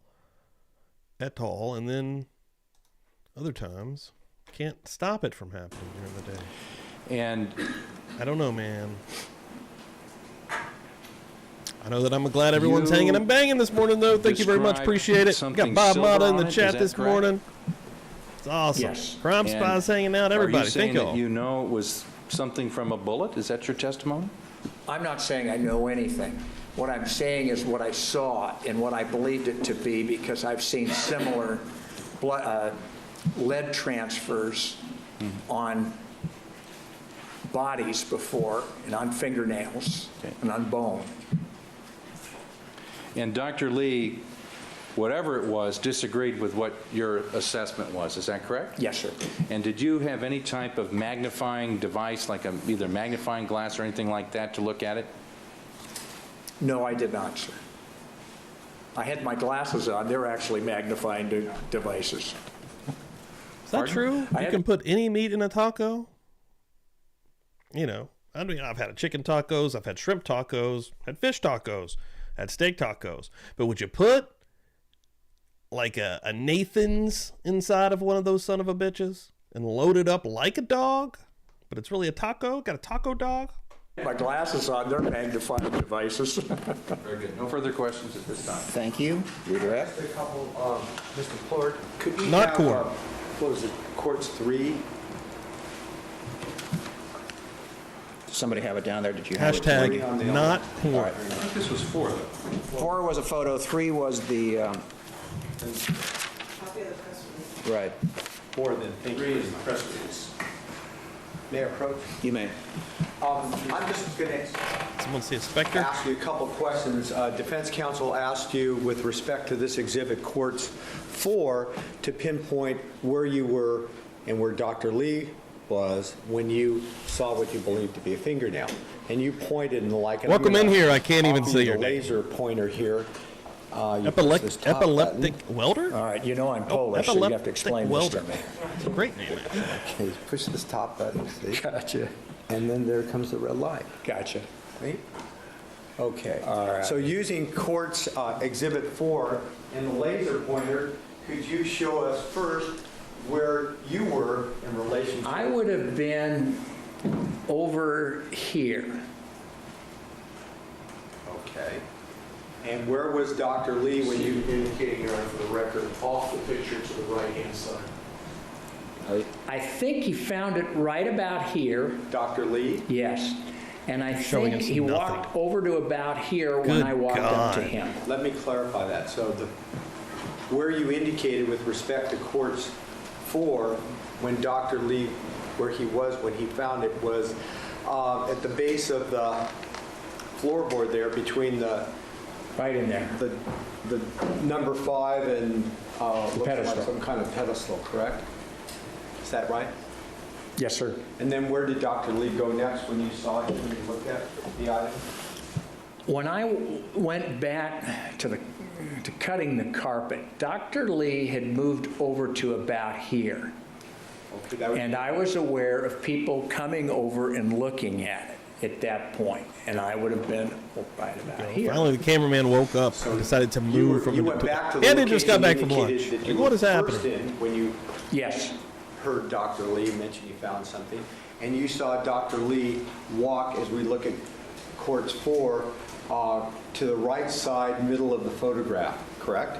I believe so, yes. And is that where you noticed, out of your side vision, so to speak, other people come towards Dr. Lee? Yes. And appeared to look at whatever he had? Correct, sir. Thank you, Your Honor. Nothing further. Thank you. Recross. Yes, just briefly. Just to follow up on that. It's actually a great little breakdown of what we've been going through for 2 full episodes on Murder Church right now. But Sarah, holy shit. And last week was like pulling teeth with this one dude. Like, if anybody, I'm sure most of you did, but good Lord. That conversation just happened when Dr. Never Lee seen showed it to a you, more he was over evasive here by the end of the stairs. witness. Or where the There can't be a stairs more are. evasive witness than that dude. Somewhere in there. You've got a... I believe The judge was done with him and fed up. Last week was insane. he was in here. I think he moved with it. It could have been right there. Did you see, you just testified you saw him pick it up, or you saw where he got it from, or you didn't? No, the first time I saw him holding this object, he was standing completely erect. I never saw him pick it up, but I had noticed him out of the corner of my eye on his hands and knees right around here someplace. Okay. Right up against, right in that ridge line between the carpet and the molding. Okay. So that's the last time you saw him. The next time you saw him, he was standing up with this object that you've described. Yes, sir. And how did your attention get drawn to Dr. Lee when he was standing up? Did he say, take a look at this, or did you hear his conversation? I heard him say that he found some tissue. That's what I thought he said, tissue, so I got up to look at it. And we've talked about whether it was blood or tissue. Exactly. Okay, very good. Nothing further to stop. Thank you. Oh, wait, hold on. All right. Did you ever speak with a person by the name of Diamond? You know, this would have been my first day with Shapiro's defense team. And there were two young guys there. And I can't I don't think I ever did. I think I talked to the other fellow. But they were both about the same age and the same height. Well, what do you mean other fellow? I'm going to Google that right now. The other fellow was in Bob Shapiro's office, and I don't know if he was with us that night. I think he was. The bottom line is that these were all new faces for me. Okay. Now, yesterday I asked you to come in to see if somebody recognized you was on the witness stand, and you were there. You saw the person on the witness stand. Right. Was he there? That fellow? Yeah, the fellow was on the witness stand yesterday that tried to identify you. Didn't know you. He could have been, counsel. I didn't. I wasn't paying any attention to him. You didn't recognize him, and he may have been there or not. You simply don't know. Yes. Okay. Did you, when you were looking at this object with that Dr. Lee had in his hand, do you recall anybody being near? When I did a quick Google search, it says real beef, pork, and chicken. So I'm guessing it's just kind of like a mixture of the bottom barrel meats that are left over from somewhere. Near you and basically Dr. like the cheap hot dogs you can get. Lee. I remember Bill Pavlik Meat being substance. in the room. Meat I stuffs. remember Sarah Kaplan being in the room. I remember Bob Shapiro, excuse me, I think over in this area. We should identify that. That's in the... It's above where the pedestal is, past where the staircase begins, I believe. Towards the window door, Yes. outside door. Thank you. That's about right. I remember Auntie Pavlik and some other young man running around setting up lights and so forth.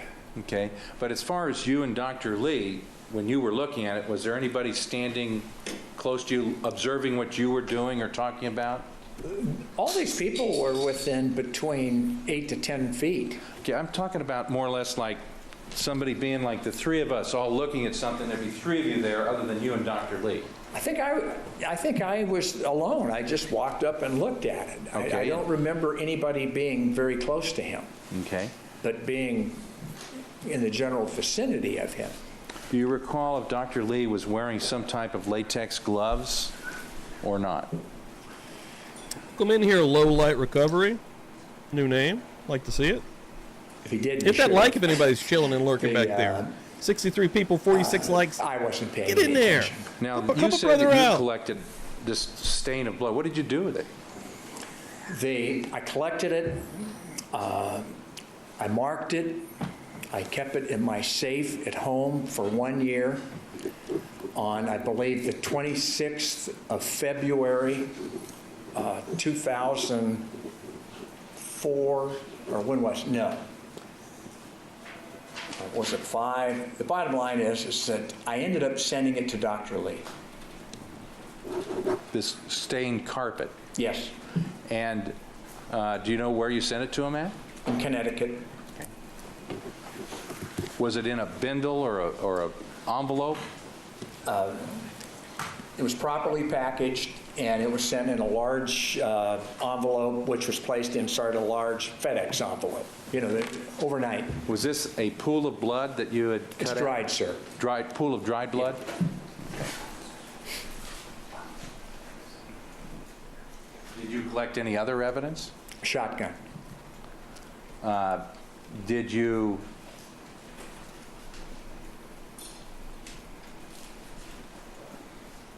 tell Detective Littlefield that you had collected this swatch of blood or this dried blood? No. You tell Deputy DA Sortino that you had that? If he asked me, I told him. It was no secret that I had these two things. I basically, when Leslie Abramson took over the case, I got rid of the evidence. Did anybody ask you to send it to Dr. Lee? Yes. Who was Robert Shapiro.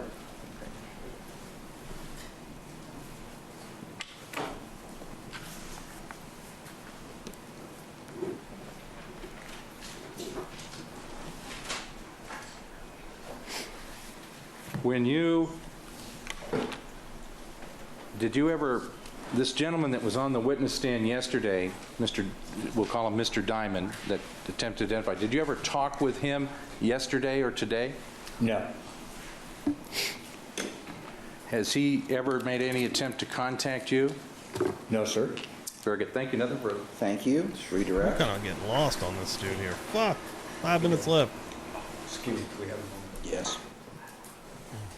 Thanks, nothing further, Your All right. Subject to recall, you may step down. Thank you for being here. Thank you, Your Honor. May I inquire with counsel real quick? Yes? Alan Jackson's like, you guys want to fight? Oh, sir, you're not to discuss your testimony with anyone except counsel in this case? Yes, sir. Thank you.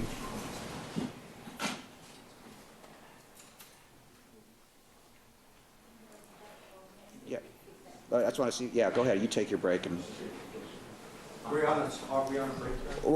we're off the record. Yo, because Brandy Cindy's, coming through here. What's up? changing Good some morning. paper. What do you want? Happy Memorial Day Informal. weekend. Hopefully you're doing some... We're talking about meat in here. We're meeting it up. Come with your Let's meat go. thoughts. Mr. Dixon, do you want to come back in chambers with us, or? Sure. All right, back on the record. Do you have any other witnesses that are going to be called? Not for today. No, Your Honor. Not right now. All right, we want to, first of all, tomorrow, I've instructed District Attorney to follow up on something. We need Mr. Diamond brought into court 9:30 in the morning. And Dr. Lee is I can't obviously wait a to eat necessary today. I will witness. say My that. understanding It's going is to be he is an amazing in China, experience. and we will have to await his return to reach his portion of the testimony for this case. So we'll wait till he comes back, and then we'll work out a date, probably on a Friday, to bring him in and continue the hearing as soon as possible. I understand it's going to be about 2 weeks. Approximately, again, I don't know where he goes from this China. Oh, my God. We'll have other witnesses tomorrow. Is he You coming indicated. back for real? We're trying to get other witnesses, and we had some subpoenaed for this afternoon, but they were... I don't see them we're right not off. sure if they were substitute service, and Dude, they're not here, so All right. we may have somebody tomorrow morning. We've got several witnesses that are This on dude? call that we anticipate would be on call because we The weren't sure what worst. the schedule was. So if we can line those up, we'll get those ready to go tomorrow, and we'll go all Oh, day. my God, he is. Oh, my God. Who those people might be. Oh, my God. It's just not his picture. His name's So we'll there. be recessed till Jesus 9:30 tomorrow? Christ. Thank you very much. Thank you. Well, everyone is going to get to go to That's all right. actual hell with me this morning. If you missed last week, what you're about to see. Good Lord. The LAPD has, I believe, probably some investigative information Dude. regarding Mr. Diamond. We're asking to be turned over to the defense and not the prosecution. We believe we're entitled to that. Our position we were sort of in the dark, or we were in the dark until the other day when the court brought this issue to our attention and scheduled this hearing that we're in front of. But the people have known about it for a while. The court knew because of the appointment of the special master. The people did not know. They only knew that there had been the contact and then had the special master appointed and they were out of it. Right, I understand that. That's what I'm saying, is they knew there was something going on. We knew nothing about anything until the issue was raised by the court a few days ago, as the court has indicated on the record. But we feel we're at least entitled to look at the LAPD information ourselves in order to evaluate and to further present evidence regarding the credibility of Mr. Diamond. Well, that can be turned over to the court. If there's information that's in the possession of the Los Angeles Police Department, it can be turned over to me before it's turned over to you to see what it is. I have no problem with taking receipt in camera or under seal. I don't know if they have reports or recordings or what. I don't know either. Okay, I would ask the court at least get it under seal, and then we'd be allowed. Look, I don't see no reason why we can't. I'm sure there's no reason why you can't. I'm just saying it's more appropriate for me to take possession of it. That's fine. Well, let me answer in two steps. I'm happy if the court wants to call the detectives and have them deliver whatever they have to the court. That's fine. I do have a problem with, where everybody's on the same footing now. What they're suggesting is that they would get to cross-examine Mr. Diamond on stuff that we don't know about. The bottom line is I'm going to review it to see if it's privileged. If as long as there's no privilege, I agree. You get exactly what they get. You're not entitled to anything that's not privileged any more than they are. But if it's privileged, then the prosecution. I'd imagine that the tooth fairy realm and world is a lot like this. You have to after you get the teeth and you go back into the tooth fairy world, you got to go through a court system to then explain the teeth. Good Lord, I'm so done with some teeth talk. All right, that's what we'll do. Not the meat talk though. So 9:30 tomorrow morning. Thank you. All right, I'm very scared now, actually.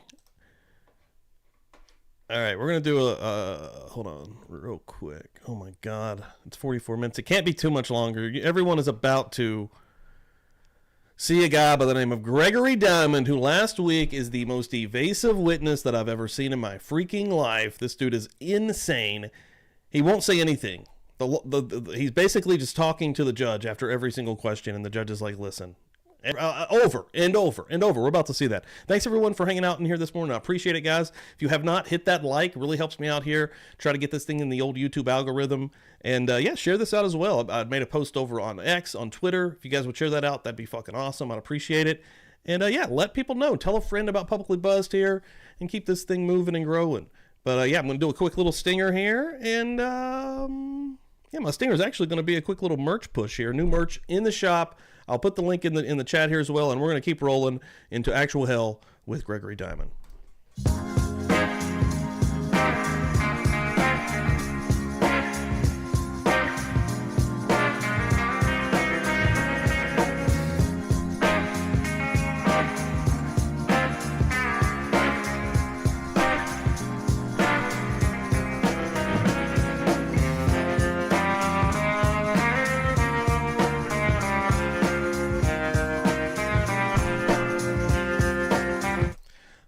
Ladies and gentlemen, let's keep on rocking here.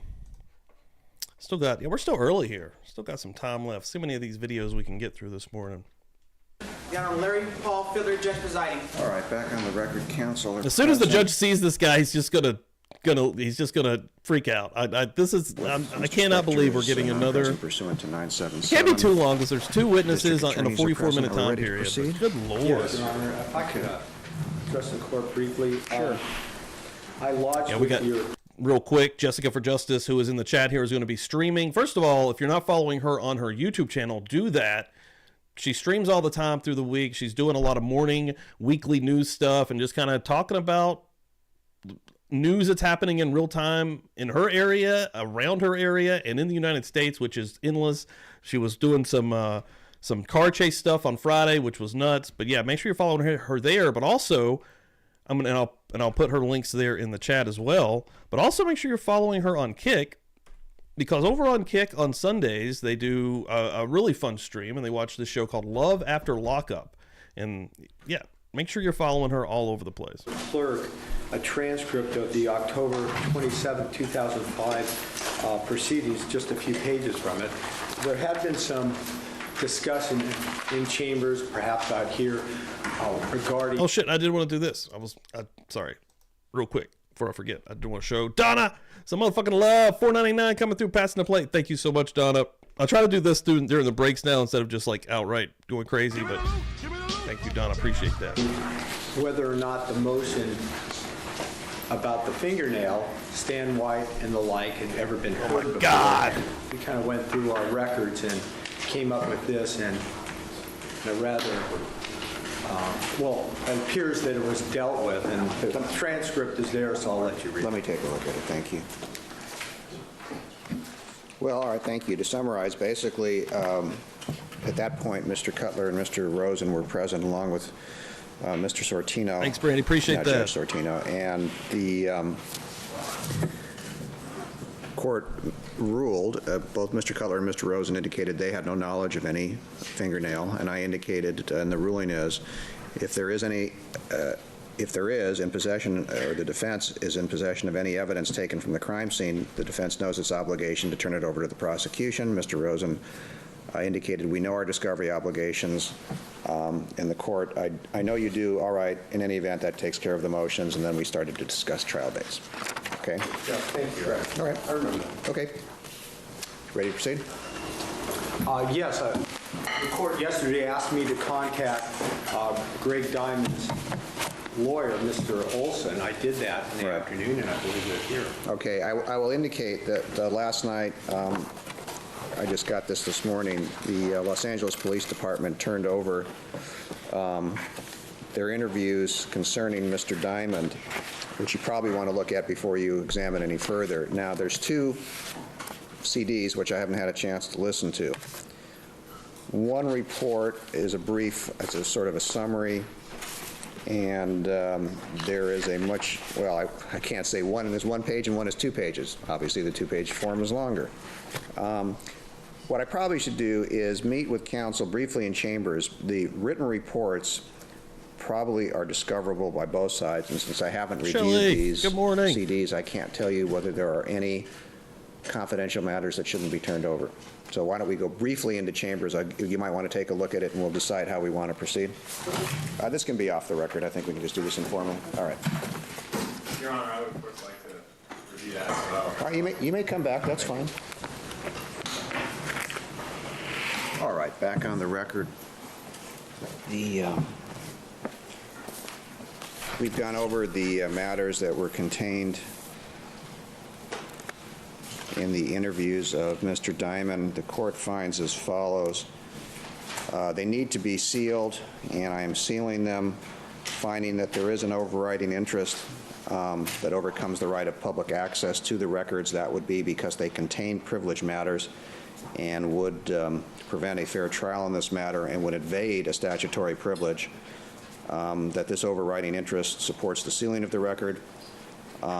A substantial probability exists that an overriding interest will be prejudiced. That overriding interest, if the record is not sealed, it is as narrow as I can make it because it is intertwined with confidential matters, and no less restrictive means exist to achieve the overriding interest. And therefore, for those reasons, the reports of the special master, which is not a public record in any event, that is made specifically to the court for its private review and contains the same interests that I have just stated, and therefore those records together will be sealed and will remain sealed until further order of an appropriate court. With that, we may now proceed. Your Honor, shall we do the recordings issue and allow Mr. Diamond and Mr. Olson to get on their way? Sure. We call Mr. Diamond? Or Mr. Diamond, you're still under oath?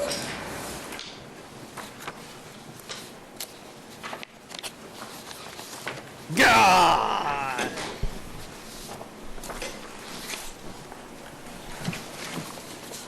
Here we go. Just state your name for the record, please. You guys aren't even ready for this. Diamond. Thank you. And his counsel, Mr. Olson, is present. You may proceed. Mr. Diamond, did you at any time make any recordings of any conversations between Mr. Spector and Mr. Shapiro? No. Did you at any time make any verbatim or paraphrase notes of any conversations between Mr. Spector and Mr. Shapiro? No. Do you have any other memorialization in any form of any conversations between Mr. Shapiro and Mr. Spector? No. Okay. Your Honor, I have an exhibit I'd like marked as next in order for the court's exhibit, and I think it's number 5. I believe you're correct. So number 5, and that would be? It is a printout of a story, I'll call it, or a posting on the internet, and it purports to contain a statement by Mr. Diamond that I wanted to ask about, and then that's All right. it. So marked. Mr. Diamond, I'm going to place before you the exhibit marked number 5 for identification. Ask you if you've previously had the opportunity to review that.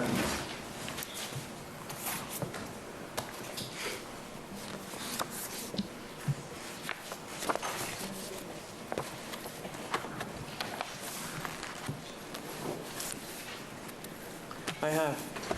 In the body of that document, there's a statement that alleges you said that you had made recordings and memorializations. Do you see that in the document?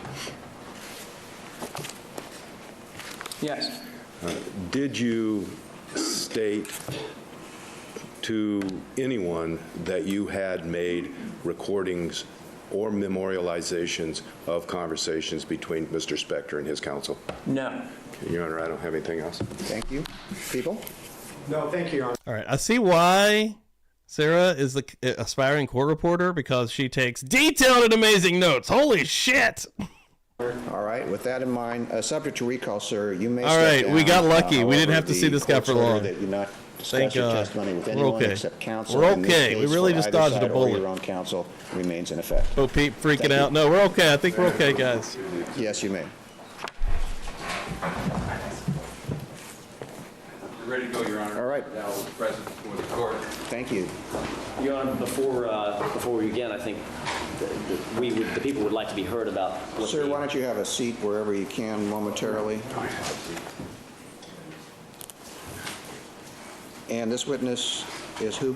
Steve Dow. He is a criminalist for the Los Angeles Medical Examiner's Office, Coroner's Office, and has been for a number of years, and an expert in gunshot residue, soot from gunshots and things like that. And the relevancy of his testimony would be? That he did some of the forensic work in this case and did the testing and can identify the photographs. It's in conjunction with the medical examiner who's going to testify, Dr. Pena. It has to do with Ms. Clarkson's fingernails and essentially the issue of whether or not there's a missing fingernail and whether or not it has any type of a soot. And I'm putting before the court, just as an offer of proof, this is a picture that was taken at autopsy of Ms. Clarkson's right fingernail. As the courts can see, the nail is actually there. There's a little bit of the acrylic overlay that's missing, a very small portion. The hands were examined. There was no soot or markings on the nail itself, no bullet wipe or lead on the nail itself. And had, as the people, I believe, are claiming, at least since the issues aren't extremely clear as far as this hearing, if what Mr. White saw was something that had a lead transfer, then you would also see it on this nail. All right. If that's the basis, I'll allow the witness to testify. Your Honor, may I be heard? Yes. It appears that the defense is, at this point, trying to change the focus of what this hearing was all about. The issue is not what the item is. We're all in the dark about what the item or items are. The issue in this case, the way that I think the court framed it and the way that I believed, and I think Mr. Dixon believed, we were approaching this, is not to determine what the item is not, or even what it is. I mean, we've got witnesses who give their impressions based on their physical observations at the scene, and have admittedly said, I'm not 100% sure of what it was. The issue, I think, is very narrow, and that can be framed as follows. Did the defense or any member of the defense team, namely Dr. Lee or any other expert or otherwise, intentionally conceal any piece of physical evidence from the prosecution?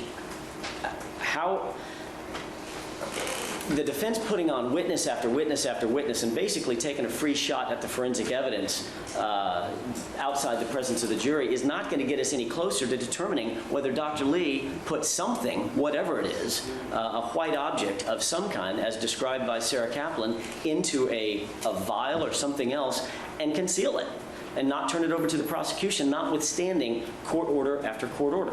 That's the issue. It's narrow and fine, and us determining whether there was in fact GSR or soot, or if it matches that missing fingernail, or if it was some other fingernail, or if it was one of Mr. Spector's fingernails, or if it was something that is other detritus or whatever. How can we know that to definitively say it right now without even Dr. Lee coming in and establishing what was taken or what wasn't taken? I think this shifts the focus to an evidentiary hearing about what it was rather than was it concealed. I think it's more than the one-part test you would like to have me believe it is, because if the court is ever called upon, as I may be, to impose sanctions, if I ever find something is missing, and if I find it was deliberately concealed, what it was and how much it impacts the prosecution case has a lot to do with any proposed sanction. So anything that helps me determine if indeed, if anything was taken, what it was, goes a long way to an ultimate determination that I may be called upon to make. So helping me find out what it may be, what it may not be, is all useful. And to the extent that Mr. White testified he was not positive, but very, very certain as to what the object was, and you don't have it, and in that case, what happened to it, I need to find out if maybe he's incorrect, and therefore if it's something else, and what I should do with that information. So I'm going to allow this. Absolutely, Your Honor. And with that, I guess if that does shift the focus a little bit, I would ask the court for a little bit of leave. If Mr. Plord is planning on putting on witnesses this morning, it may turn up, and I'm just kind of giving the court telegraphing our punches, if you will, it may turn up that we need to establish through some evidence of our own what that item may or may not have been as well. So I'm allowing both sides a wide latitude to show me, you know, if anything was taken, what it was, what its importance is, because I don't know. I have a lot of possibilities once I find the facts, and we're a long way from there. Once I determine what the facts are, as to what I do with the facts and what the legal ramifications are. Then I would ask for one other thing, and I'm sorry, Mr. Plord, if you would just allow me. We have all been told that Dr. Lee is out of the country. I would ask the court to impose an order, because I think he's seminal to this inquiry. I would ask the court to impose an order on the defense to make every reasonable effort to get Dr. Lee back from wherever he's at. I'm sure wherever he's at, there's telephones and he can be contacted. And to bring with him two items that we've been seeking from the defense for a while now, and we have not gotten. One is the original, not an original copy, but the original notes that he took at the crime scene. Ours are very difficult to read, and it appears they may have been cut off. I've asked for these notes 2 or 3 times and haven't gotten them. And number two, the 55 photographs that we received late in discovery last Friday, those 55 photographs that were referred to in Ms. Kinney Bodden's opening statement and were disallowed up to this point, we need to see those photographs in their original format. So in other words, if they were 35 millimeter, we want the negatives. We want an opportunity to review the negatives. And if they were digital, the original media on which they were captured. Those two things, along with an order asking Dr. Lee to join us as soon as possible, I think is in order based on this inquiry. All right, thank you, Mr. Clark. We can take that up with a discovery motion, I think, and my thought is let's not inconvenience Mr. Dowling more than we have to. All right, we'll deal with the prosecution's request. Let's put the witness on him. Thank you. I definitely will do that. You may step forward, sir. Thank you.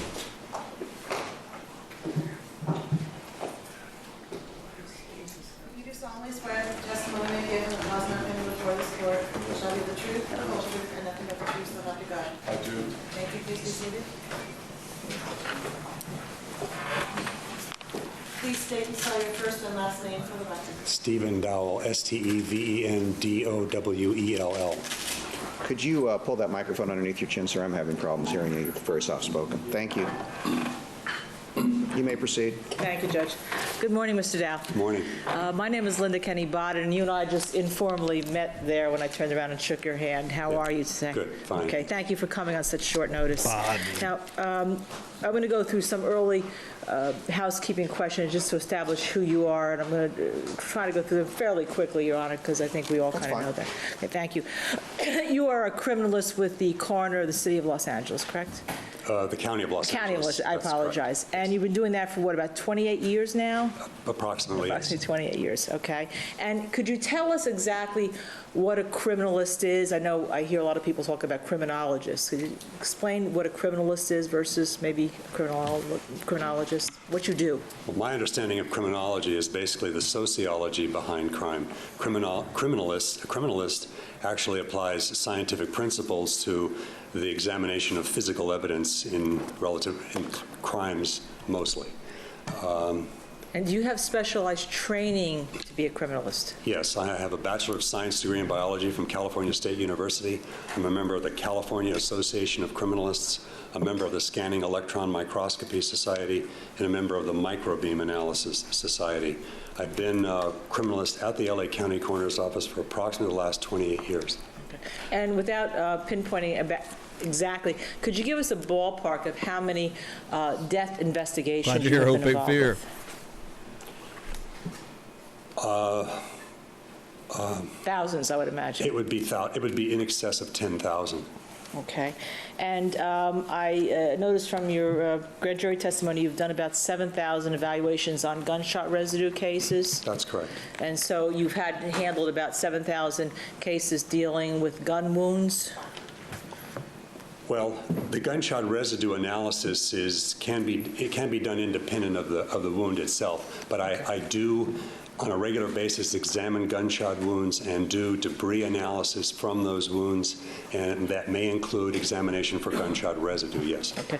Would it also, in your experience, include examination for something called bullet wipe? Yes. Okay. Now, bullet wipe, as I understand it, is some kind of a lubricant that comes off a bullet?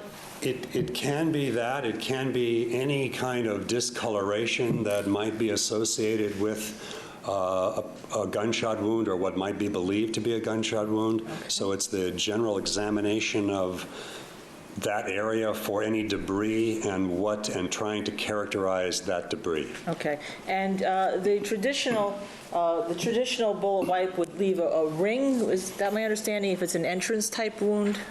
On tissue or other objects that are able to receive that kind of information, there can be somewhat of a ring discoloration associated with that, yes. Okay.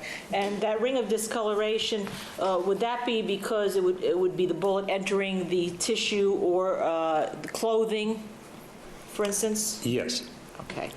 And it's kind of discoloration, it can be blackish or grayish?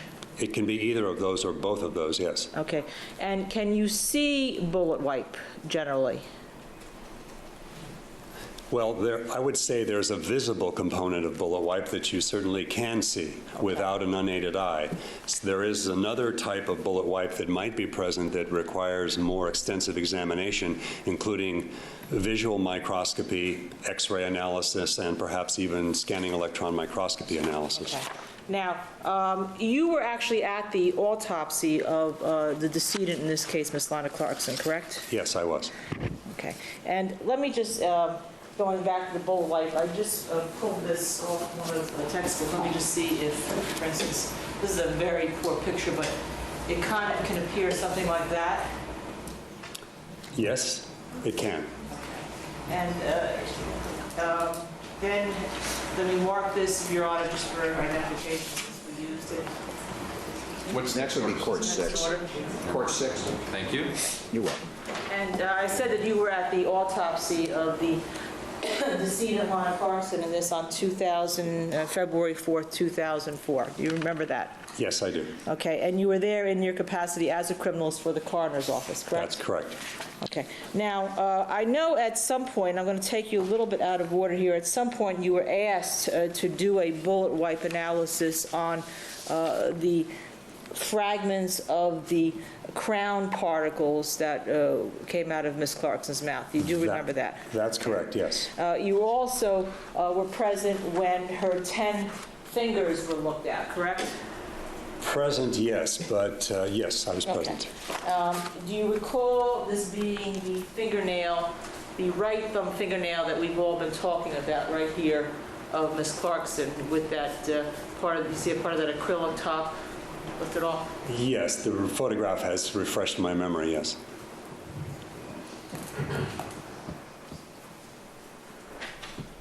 Okay. When a gunshot is from a revolver occurs, and we've already seen this picture once before. Well, just for the record, can we mark the picture of the fingernail next in order, which would be number 7? Number 7. Okay, and we'll mark this one. Has this already been marked? No, next one in order would be number 8. All right. There is a lot of, I'm going to use a technical term, stuff that comes out of a revolver, correct? There's a lot of stuff that can come out of a revolver, yes. Okay. And in fact, in the autopsy of Miss Clarkson, there was soot that was on her tongue, because you looked at that later on under the microscope, correct? Correct. And soot would be black, right? Blackish discoloration. Discoloration, yes. Okay. And also there was soot back on her palate. That's correct. Okay. And there was also gunshot residue on her tongue and on her palate. Yes. Okay, and you looked at all that? Yes. Okay. And there was a conclusion that this was what was called an intraoral gunshot wound, correct? That wasn't my conclusion, but that was the conclusion, yes. That was the conclusion, yes. Okay, from the coroner's office. Correct. Now, going back to, was this the one we marked? Do we have that picture? Yes. Oh, Kaylin, good morning. Get in here. Thanks, Now, Kaylin. Appreciate that. Fuck yeah. See that thumb again that we're going back to there? Yes. Okay. When you looked at the picture of her, or when you looked at her thumb at autopsy, See, Jay was no over on evidence Twitter. of any sooting on her thumb, correct? What's up, Jay? I recall that there was not. Okay, and you don't see any sooting in this picture here? I don't see any in that picture, no. Okay. Nothing that I would call visually consistent with soot. Okay. And if there had been sooting, you would have put it in your reports that you had done, correct? Well, I was not specifically asked to evaluate that particular item for the presence or absence of gunshot residue or soot. Okay. Well, let's assume for the moment that there's been some testimony in this courtroom that some object was picked up that either had lead wipe on it or a gray, metallic, silvery type appearance. You don't see any visible lead wipe on that nail. Let's first take the portion of the nail here. From the Let me, can I bring this up to you? Would it be better? That would be better. It would help me. Thank you. Judge, may I approach? You may. For this hearing, there's no jury. Counsel may approach whenever they deem it necessary. I'm sorry, I know it drowns out sometimes.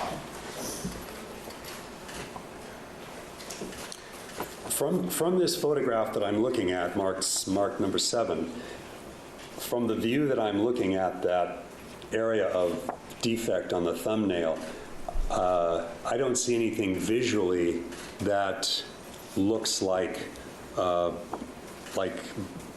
bullet or bullet material. No. And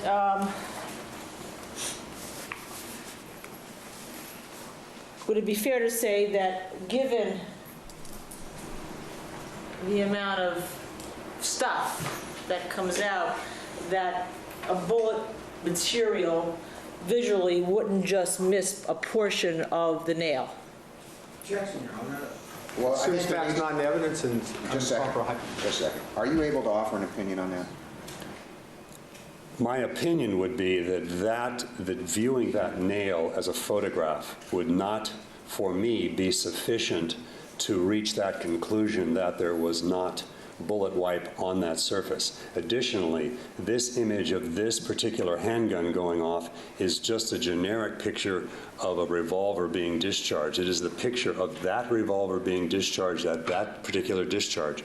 There are lots of events that can affect distribution of that material that's leaking from the firearm. So I wouldn't make that jump to conclude, to look at this picture and to look at that fingernail and say there is not any residue on that fingernail.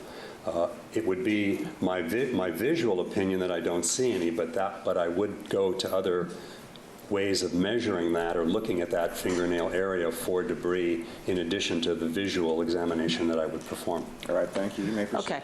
Visually, you can't see it. I cannot. Okay. And you would assume, hypothetically, if that fingernail were close enough to the muzzle of the gun to be blown off, you would assume, I would expect to see some. Objection, Your Honor. Assumes facts on evidence. The witness said that he wasn't asked to look at it. Well, hypothetically, it's also, I believe, inconsistent with what he just indicated in his previous answer to me. So I'm going to sustain the objection because it's based on facts, not on evidence. Going back, visually, you can't see it. Well, I can't see it from there. But the fragment that you apparently are talking about is not present in that photograph. Right, I understand. So I cannot tell you what's on that or not on that fragment. Okay, but I do not see anything on the fragment in the photograph. That's what my question to you. Yeah, You do he not really see anything on is. the fragment of the photograph. That's correct. Okay. He's all over the place with the head. Now, you were also asked to look for bullet wipe on the teeth of Lana Clarkson or the caps, crowns. Yes. Okay. And as a matter of fact, you were asked to do that on or about February 26, 03. Actually, I have a report dated March 17th, 04, in which I examined items from vials number 5 and 7, which were at that time believed to be fragments of teeth, yes. Okay, and you were, in fact, there was a meeting on March 23rd, 04 at the coroner's office with yourself and a number of other people where it was indicated that you had been requested to see if any bullet wipe was located on the fragments of the teeth, whether they be natural or not natural. Correct. And by the way, at that point, did you know whether or not the fragments you would be looking at would be replacement crowns, replacement teeth, or actual teeth, or dental bond, or anything of that sort? I did not. That would be the I'm gonna run odontologist upstairs who real would quick. Use the make bathroom, be that right back. determination, Let's and do I'm it. just asked to look at the material that 15 they minutes of submit to me. this. Okay, it's fair to say that it is a specialty of forensic odontology to identify fragments of teeth, correct? Correct. And that's something that coroners in your office use for a number of years, correct? Correct. Because they can be a little bit impossible to know whether it's actual tooth, crowns of tooth, dental bond, or some other material, correct? Correct. So it usually doesn't come with the purview of a coroner's office, it comes in the purview of the forensic odontologist. Correct. Okay. Now, with regard to the teeth that you did examine, you went to examine the teeth under, you said, teeth number 10? Vial number 5 and vial number 11. Vial, That's the were you way they asked? Were you asked to examine vial number 10? Yes, I was. And why? What happened? Were you able to do that? Upon the receipt of vial number 10, I opened the sealed envelope and I noticed that the tube it was broken. The glass, the top of the glass tube was broken and had been restoppered. At that point, I called another criminalist over immediately to look at the material that I just opened and to just to have a witness to what I had received. And at that point, I did not find any item in the vial or in the envelope that what would have been or supposed to have been in vial number 10. Okay. You mean it was missing? It was empty. It was correct. empty. Had it been there before from the records that you reviewed? Yes. Okay. And so therefore you couldn't do an analysis on that vial of that tooth, but you did do on vial number 5 and vial number 11, correct? Correct. Now, in vial number 5, how many particles of teeth did you, or I guess they turned out to be crowns, correct? Or weren't you ever told? I may have a dental report on that, but it's up to the odontologist to make that determination. Okay. On what you examined, on the fragments that you examined on number 5, how many fragments were in that vial? I'm looking at the photograph that I took of vial number 5, and I see 3 fragments in vial number 5. Okay. Do you know whether or not, when you got vial number 5 in the coroner's office, whether there were 2 fragments or 3 fragments when it first came in? I do not know. Okay. So you examined 3 fragments, correct? Correct. And then in vial number 11, how many fragments did you examine? Again, I'm looking at a photograph of that, and I have one, I see 1 fragment from vial number 11. Okay. And you actually looked again for this bullet wipe on the teeth, correct? We're back. Correct. Okay. And We back. why did you look for the bullet wipe on the teeth? That was the question that they asked. That was the question they asked me, was might there be any bullet wipe on these fragments? Who asked you? Dr. Pena, basically, is where the request would come from. So that's who asked me. Okay. And do you know why you asked? Objection, that calls for speculation. Sustained. Did anyone tell you why you asked? No, I just know the general idea that was behind it was to attempt to determine the position of the firearm in the mouth cavity at the time it was discharged, and which might be assisted by determining whether there might or might not have been bullet wipe on those fragments of what appeared to be teeth. And how might that assist? Well, in the simplest case, with the firearm positioned outside of the mouth and the bullet having to go into the mouth and passed by the teeth, if the teeth are closed or in any way the bullet strikes the teeth, it might leave behind a mark on a tooth or fragment of a tooth. Okay. And when you looked at the 3 fragments in vial 5 and the 1 fragment in vial 11, you issued a report, correct? Correct. All right. Did you find any bullet wipe on those fragments? I did not. Okay.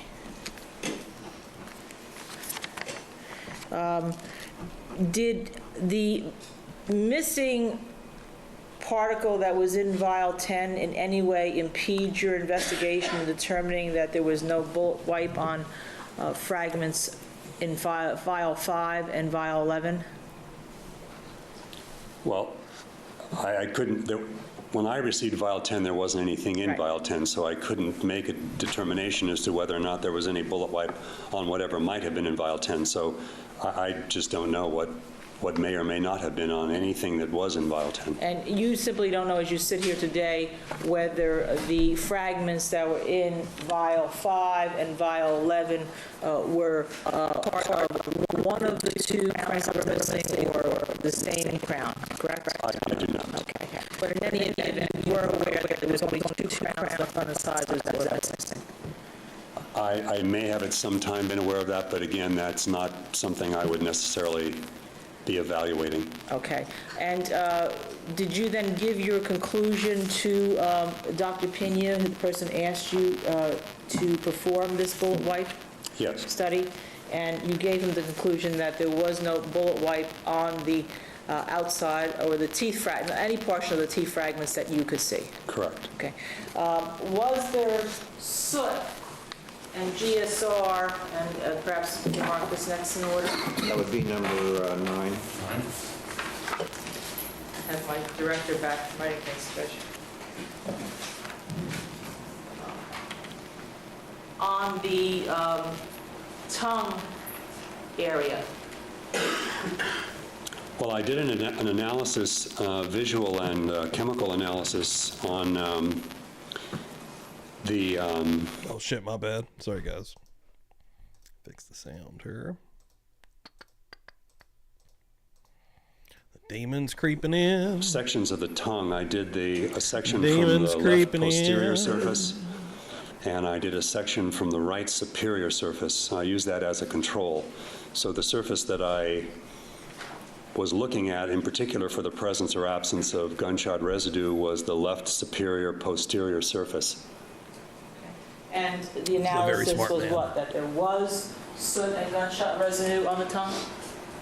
Yes. and there was soot and gunshot residue on the back portion of the tongue? On the control also, there were many consistent particles of gunshot residue, yes.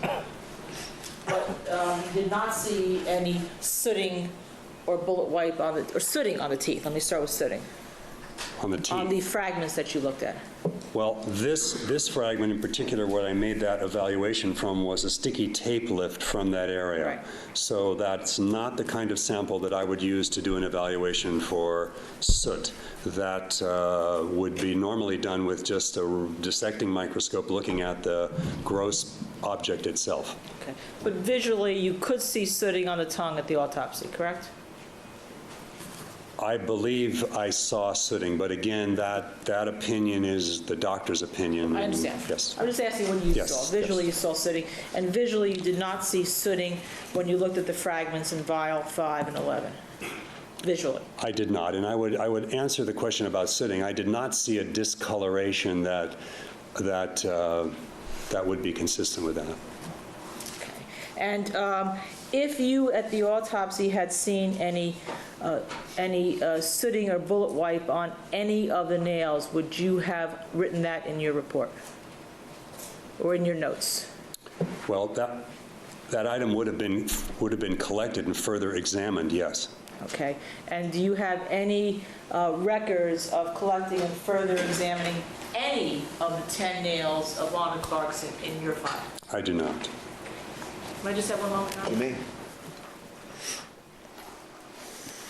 Based on your training and experience, if a chip of an acrylic top of a nail were knocked off by a bullet, would you expect to find some trace evidence on the remaining portion of the nail? Could you repeat the question one more time? Sure.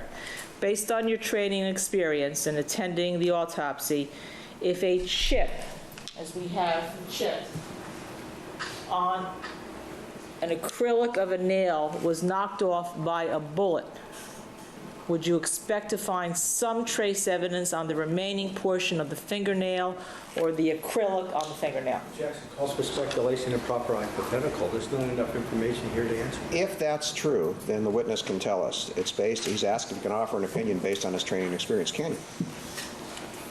The question, as I understand it, is the missing piece. If the missing piece is not, I didn't even notice the pinky ring, Brooklyn. Yeah, might rocking there that be shit too, some bro. evidence of that event on the remaining area of the nail that I'm looking at on the screen? You asked it better than I did. Maybe not. Maybe not. Maybe the bullet wipe is on the piece that's not visible and not on the piece that is visible. And what about soot? Would your answer be the same for soot from the discharge? Well, soot is relevant or relative basically to distance from the end of the muzzle. So if the bullet is sufficiently distant from the end of the muzzle, there might not be any soot traveling along with the bullet. That would be on any portion of the nail. Well, right. If the nail is further Yeah, away thanks for being from the here, end of the Debbie. It's a muzzle good than one. soot travels, It's very interesting. then there would not be any soot available to be deposited on the nail. Let's assume the nail is not that far away from the muzzle.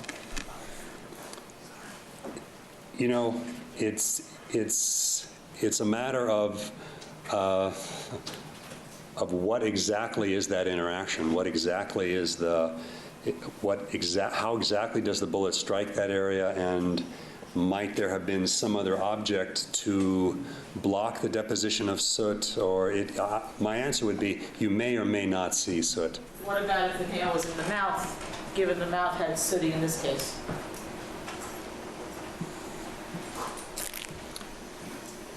The nail is a relatively hard surface.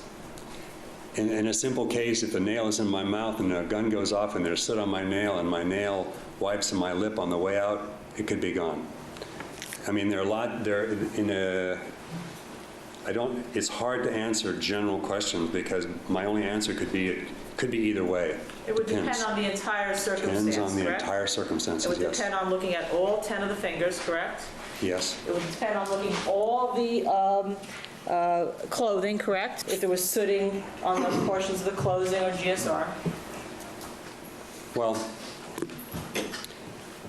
I don't know how that necessarily would relate to the fingernails, because, I mean, there might be sooting on my clothing, but not on my fingernails, and there might be a reason for that. So it does depend on Depends on the circumstances. So it's a question that you can't answer unless you look at all the circumstances as to what is alleged to have happened, correct? Basically. Well, you'd have to substitute the word alleged. You'd have to look at the actual, what actually did happen. Very not good. what. Yes. You'd have to look at what actually did happen, not allegations of what might have happened. Correct. Okay. Thank you. Thank you, Judge. Thank you. Prosecution? So a bullet wipe can also appear as a streak? Yes. Okay. I think Ms. Kinney Botton asked you this. Charlotte in the house. Good morning. I'm not sure. I want to clarify this. Hang on just a second. Oops, sorry. That's okay. You did not evaluate. Man? Sure. Are these the. Yeah. This is court 7. 7.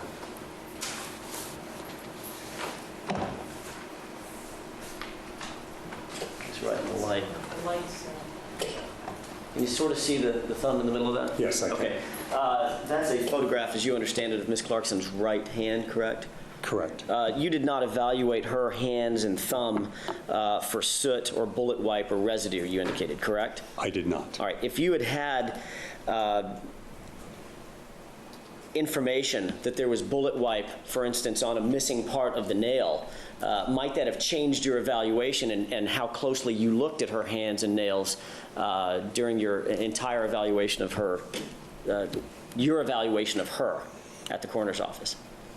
Yes, there might have been further evaluation of the entire surface or entire area to lend some additional information to that conclusion about the bullet wipe or soot on the fingernail piece. Yes. And with the passage of time now, Mr. Dowell, that is no longer available to you, correct? Her hands, in other words, are not in the same state that you would have analyzed them at the time that you did your analysis, correct? That's correct. So that evidence, for instance, the potential of that evidence is lost forever, correct? Correct.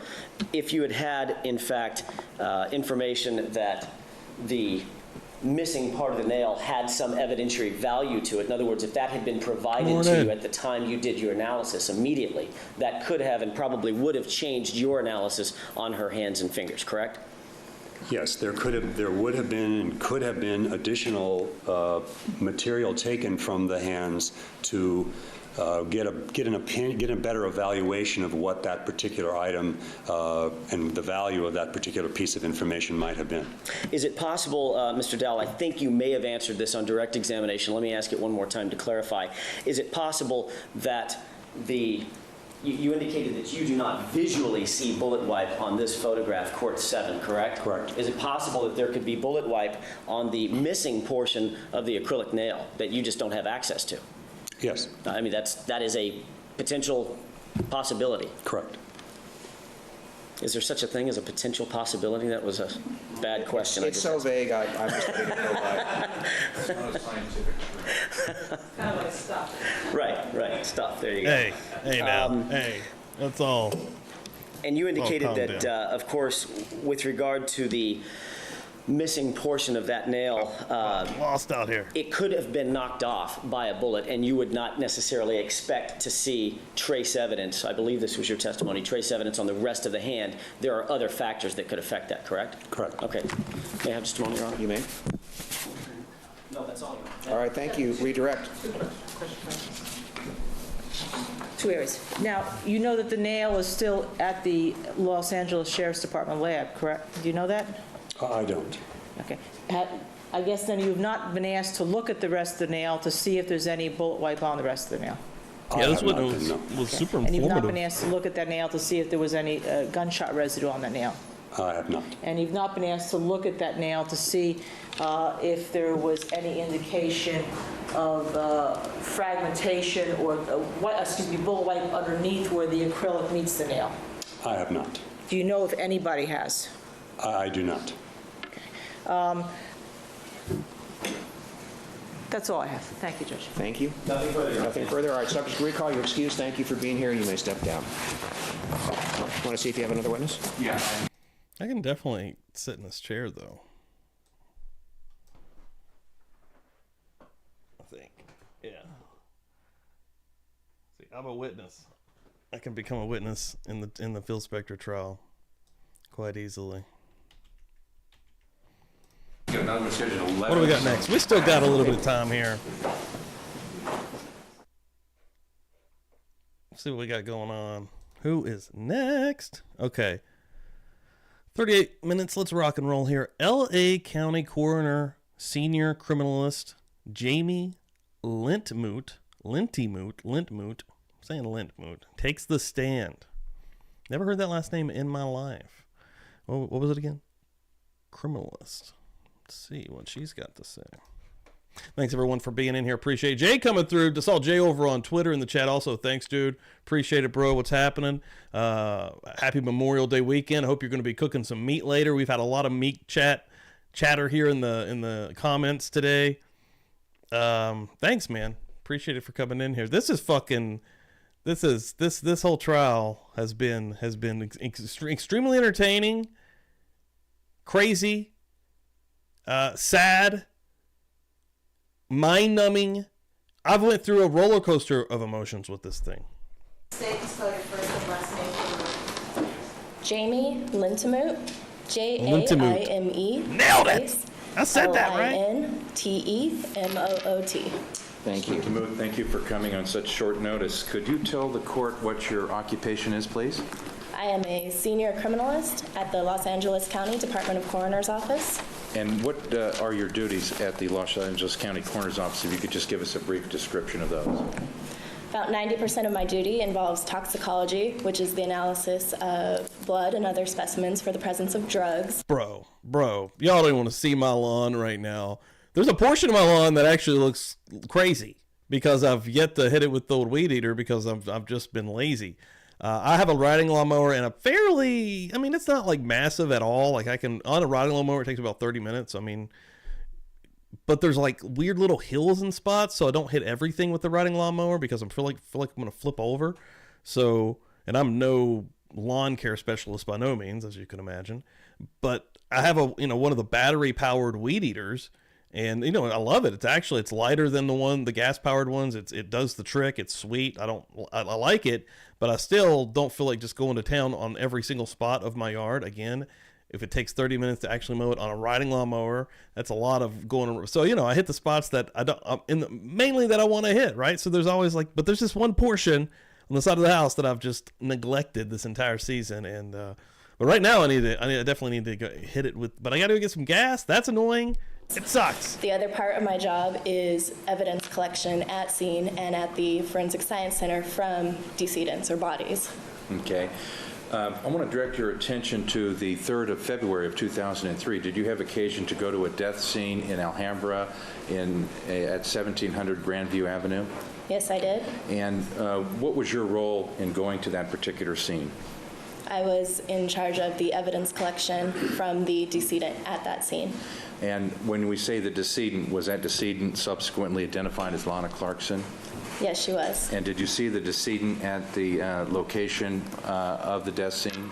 Yes, I did. And did you examine the decedent's body at the location of the death scene? Yes, I did. And just to speed things along, was the decedent lying in a chair or reposed in a chair and obviously deceased when you arrived?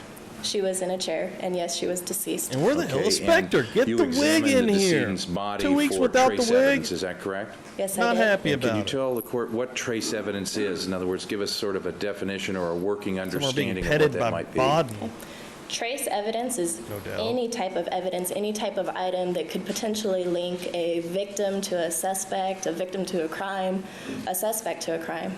Would it also include items that might explain how a decedent died or explain circumstances which somebody may have died? Yes, it could. Okay, would it explain or might it explain whether somebody died as a result of being a homicide versus a suicide or other causes? There is that potential. Okay. When you were at the scene, did you look at all areas of the decedent's body? that were visible? Everything that was visible. Okay. Now, as part of your duties as a criminalist going to death scenes, did you have any training experience in looking at residues that would come from a gunshot? I am trained about GSR gunshot residue, but not specifically sooting or that type of evidence.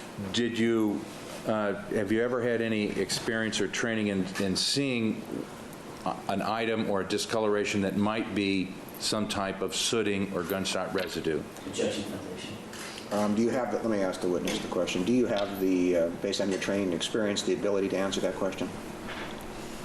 Yes, I have seen sooting. Okay. All right, I'm going to overrule the objection. Do you know what it looks like, in other words, is really the question? Yes, I do. Okay, now sometimes gunshot residue might not be visible. In other words, it might be chemical, is that correct? Correct. Okay, and you can't, if you can't see it with the naked eye, you would know whether it was there or not, correct? Correct. Okay, do you actually do the collection of gunshot residue on bodies and like swabbings for later analysis? Yes, I do. Okay, and did you process, for lack of a better word, the decedent, Lana Clarkson's body for residues and gunshot and different things like that, correct? Yes, I did. Okay, and when, as part of your duties in doing that, did you have to make an examination visually of what you saw? I did. Okay, and does a criminalist have any procedure scientifically to document what they see or what they don't see in some way? We have very general procedures. Okay. One procedure is that somebody will take photographs of the scene, is that correct? Yes. And that may be you or somebody else that's working with you or at the same scene, correct? Correct. Okay. Did you take any of the actual photographs of the decedent in this case? I did not take the photographs. Okay, but somebody was there taking detailed photographs, is that true? Yes. And the thought is that you take detailed photographs so you can document what something looked like at a particular time, is that true? Correct. And with reference to Lana Clarkson's body, you looked at not only her clothing but her body for gunshot residues and things of that nature, and you documented that in your notes contemporaneously with your observations. Yes, I did. Okay, and if you do an examination and you don't see something, you don't document, you don't see anything, you just don't note anything one way or the other. Is that correct? Correct. Okay, so let's start with the head and the mouth area. Did you see anything that you saw was like soot tattooing or anything like that in or around the mouth area that you could visually see when you were at the scene?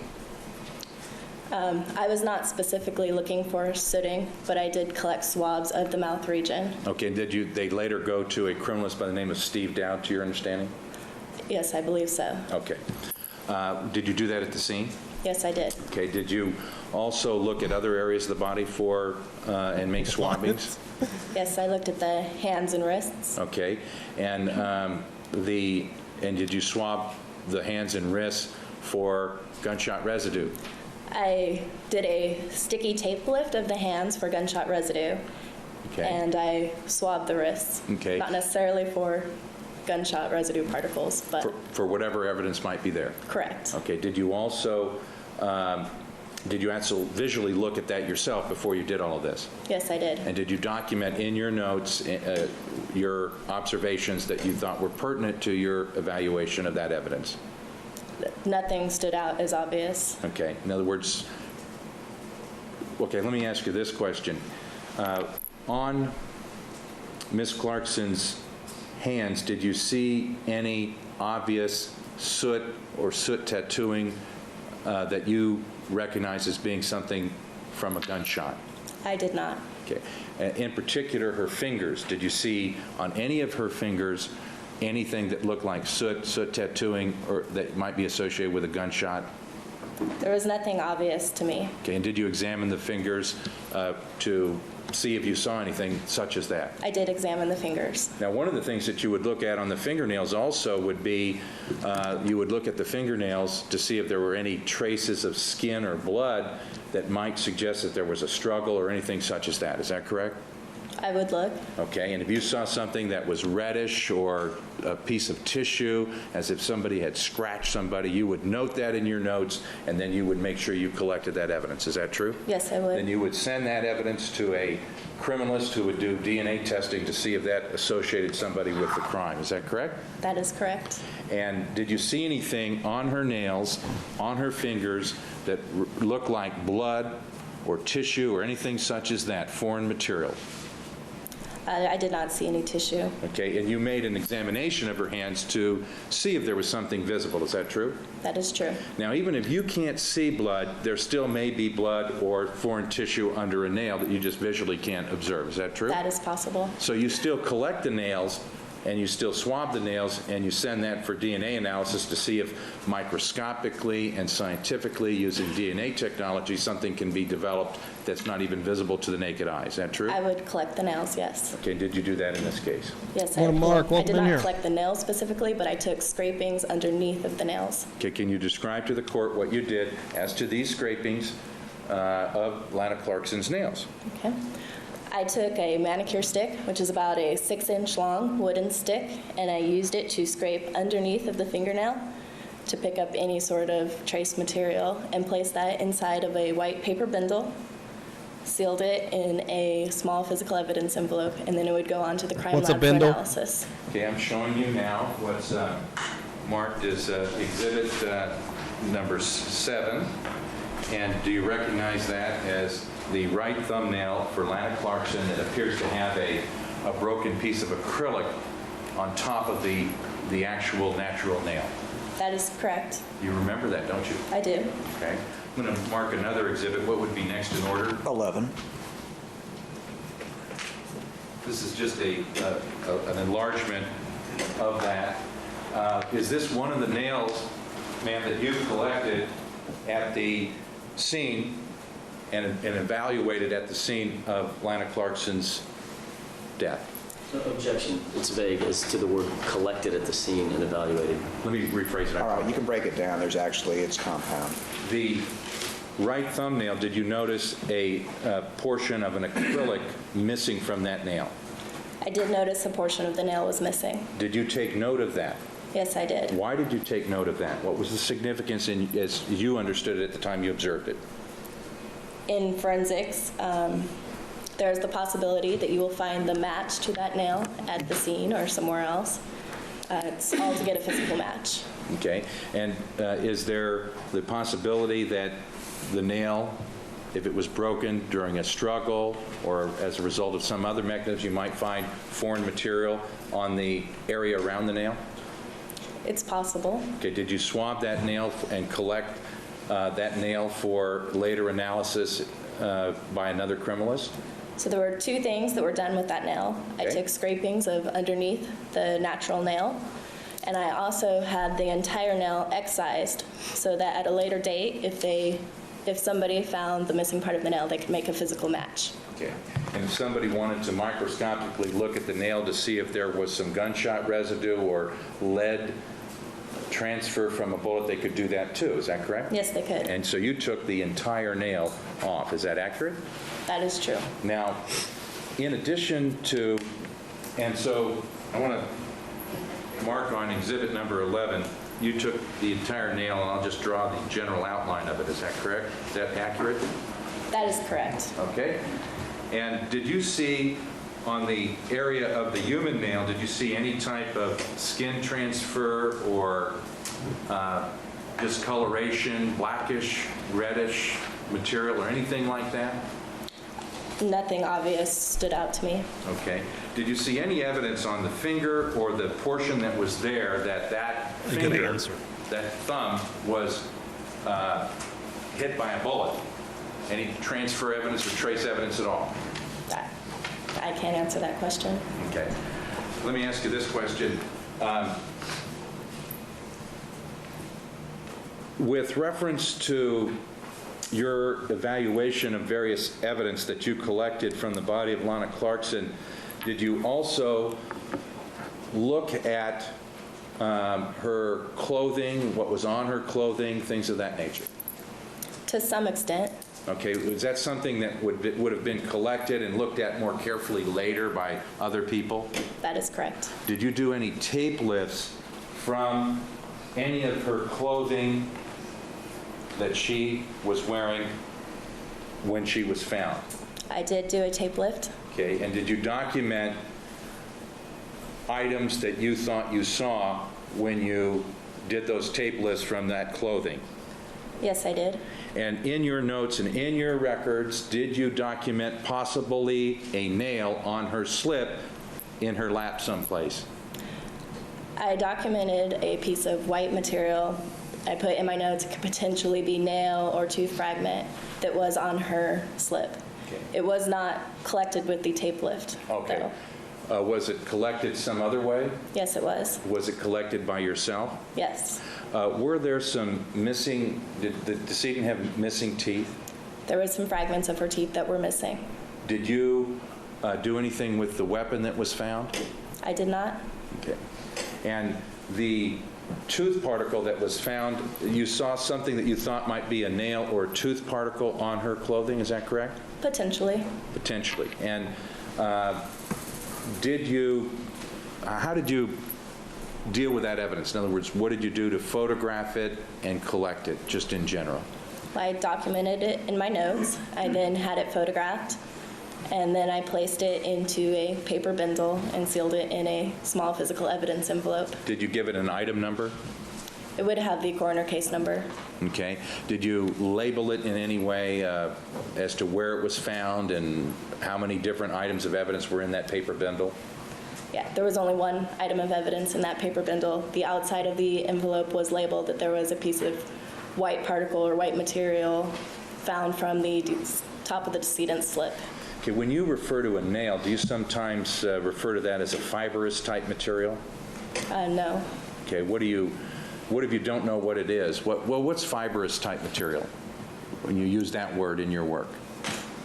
Fibrous refers to something hair-like or fiber material. It could be anything, but not something hard. Okay.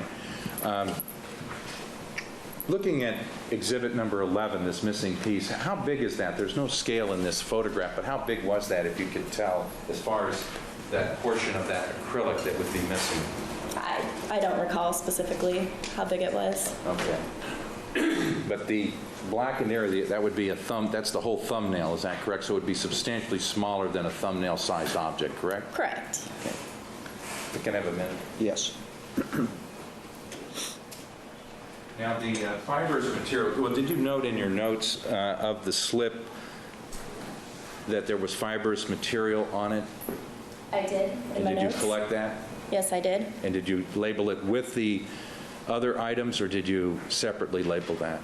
That was collected separately. That was collected using a tape lift and placed into an entirely different physical evidence envelope. Okay.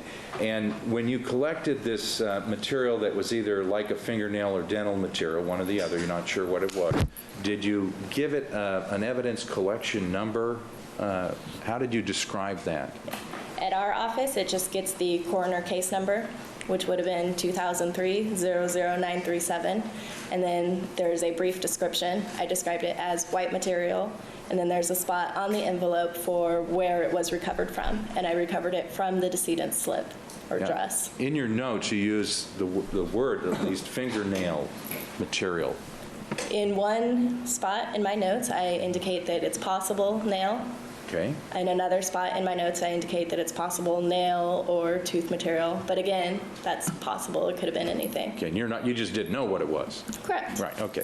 And when you basically collect it, you put it in these paper bindles. If you collect one item and put it in one bindle, another item in another bindle, all of them just have the same case number and date of collection and so forth?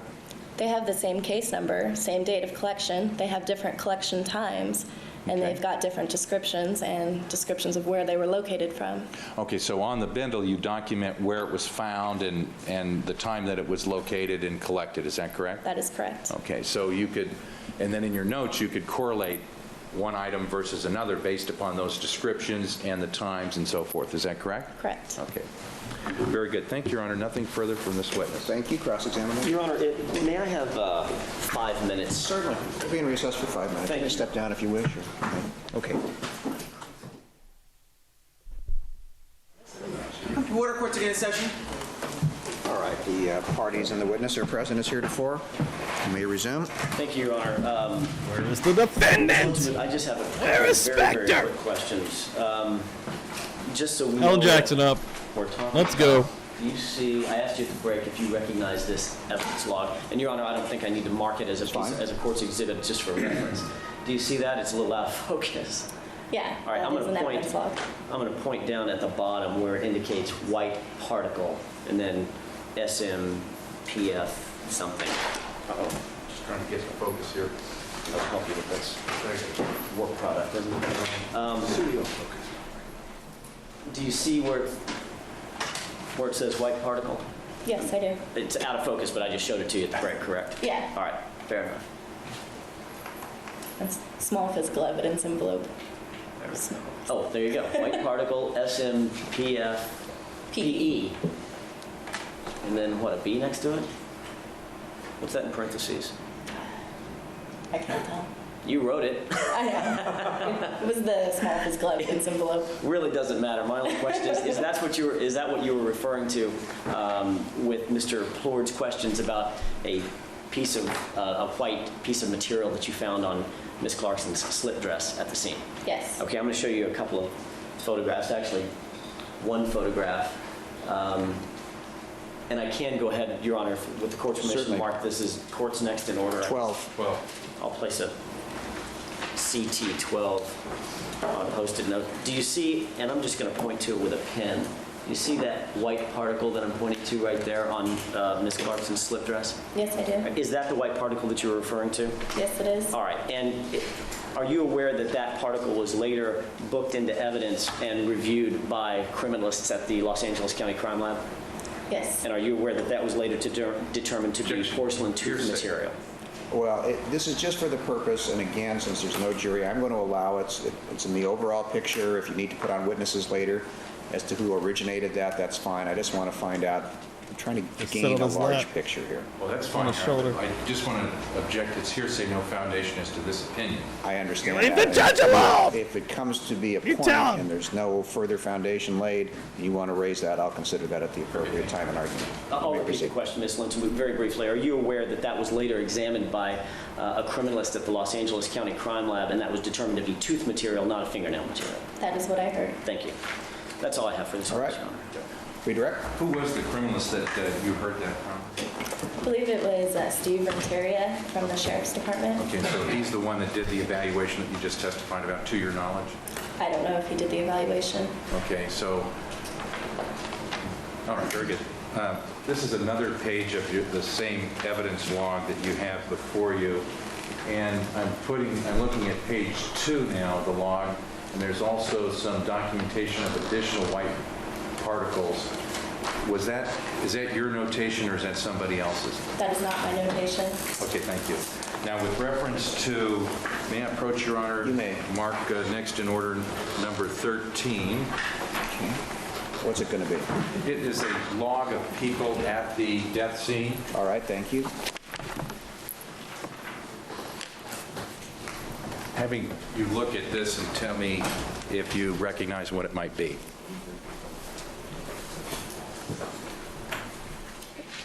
This is the log from the crime scene. Yeah, what kind of a log is that? If you could explain that to the court briefly. This is a personnel log. Every person who enters into the crime scene has to log in with one of the police officers as to when they arrive and to when they exit the scene. Okay, and would your name be on this somewhere within this 7-page log? Yes, it is. Okay, and it looks like there's 7 pages. The last page has maybe one person on it, but the rest of the pages are all filled, and it looks like a lot of people were at this death scene. Is that correct? Yes. Does it indicate and help you recall when you got to the scene to do the work that you were assigned to do that particular time? It's one of the ways that I know that I was there. I also document it in my own personal notes. And what time did you arrive? It was about 5:30 p.m. And what time did you leave approximately? According to this, about 7:30 p.m. Okay, and you saw the picture of the death scene that Mr. Jackson showed you where Ms. Clarkson was in a chair in the foyer area, is that correct, near a stairway? Yes. How far was it approximately, I know you didn't measure it, but between where she was and the stairway, if you could just give me a general estimate? 5 to 10 feet, well, more than 5 feet. 10 More than feet. 5, less than 10, approximately? Yeah. Okay. And when you, how many people were at the death scene, approximately, that you, based upon your recollection, was it about 5 people, 10 people, 20 people, or more? There were numerous people. Dude, a burnt hot dog, yeah. A good burnt hot dog. See, Jay asked in the chat, what's my favorite barbecue meal? And I can't, or anything, like, I can't just pick one. I can't just pick, I love sides so much. But a burnt dog? And I like a really good hot dog. Like, I like a hot dog with everything on it. But if you give me just at a barbecue in particular, a burnt dog, a line of mustard, we're good to go. Like, I could do the chili. I could do the slaw. I could do the onions. I want a dog, right? Or I could just do a burnt dog and mustard. Like, I can't give you a specific answer. Okay. Were there criminalists from the sheriff's department assigned to process? What? And you don't like a burnt dog? Oh, my Lord. Good burnt glizzy. Let's go. look for evidence in the various areas of the residence that was where Miss Clarkson's We got a body was found? dog fight in the Yes, chat. there was. We got a Were dog there any fight in the criminalists that chat. you observed collecting evidence, looking for evidence in the foyer, in the immediate area where Miss Clarkson's body was found? At the time that I was doing my evidence collection, they were watching me. Okay. Did you, do you know whether they had already looked for evidence before you got there, or whether they did that after you got there, or do you have any understanding as to what they did? I don't know. Okay. Now, do you work in conjunction with the law enforcement agency that is processing a scene? I do. Okay, how do you do that? In other words, if they're from a different agency, how does that work generally? But I work with multiple agencies. My jurisdiction is the body itself. Okay, not full burnt, not a full burnt dog. Like, you can still see a little bit of the I don't know if you'd say natural color, but the red-ish that you can see on, a regular dog, as if you were just gonna, fix it. I like a boiled dog. Okay, I like boiled. I grew up on a boiled dog. I'm not against grilling a dog or frying a dog up, but taking one off the grill, get a little bit of that flame on there, and it just gets that char on it. Just a little. It's almost like a coat. It's wearing a little coat. You can still see its face. You can still see its red little face inside there, inside the charred coat. Dan, dude, if you get ready, start the grill. While I'm there, we keep open communication. I inform criminalists and detectives at scene what I'm doing, and vice versa at the time. Okay, you would indicate or say if you saw something that was of note, you would tell them so that they would know about it. That might affect what work they're doing, correct? Correct. For example, oh, go ahead. Yeah, and a lot of Andy's times they'll 4 have months their in this photographer take bitch. pictures of what I'm doing, and Oh, yeah. Now, one of the things that you noted to the criminalists... Food today's going to be amazing. I've ate nothing. I usually don't eat breakfast at all. But especially here on Murder Church, I have my coffee, I chill out, Today's going to be special. The scene and the detectives. I'm off tomorrow. Oh, Lord. Woo! I observed a piece of white material. Well, not the nail, the broken nail itself. Correct. Okay. Correct. And you alerted them because you wanted somebody to look for the nail if it was somewhere outside of the area of the body itself, correct? Correct. Okay. Wow. CH, I'm sorry to keep pausing here. We're in full talk here with Memorial Day upon us. CH, crispy blisters. That is an amazing way to describe what I'm trying to say about the hot dog. Crispy little blisters that pop up, right? Like not a full burnt dog. Okay. And who did you talk to? I don't want a full burnt dog. Some people like a full burnt dog, though, probably. The criminalist at the scene was Steve Renteria. Okay. I was like, nope. Were there Get that detectives shit out of that here. you were also giving that information to, or? There were detectives there also. And who were those detectives? Off the top of my head, I don't recall, but I could refer to my notes if. Mixed feelings in the chat about dogs. Is it okay? Oh, absolutely. Yeah.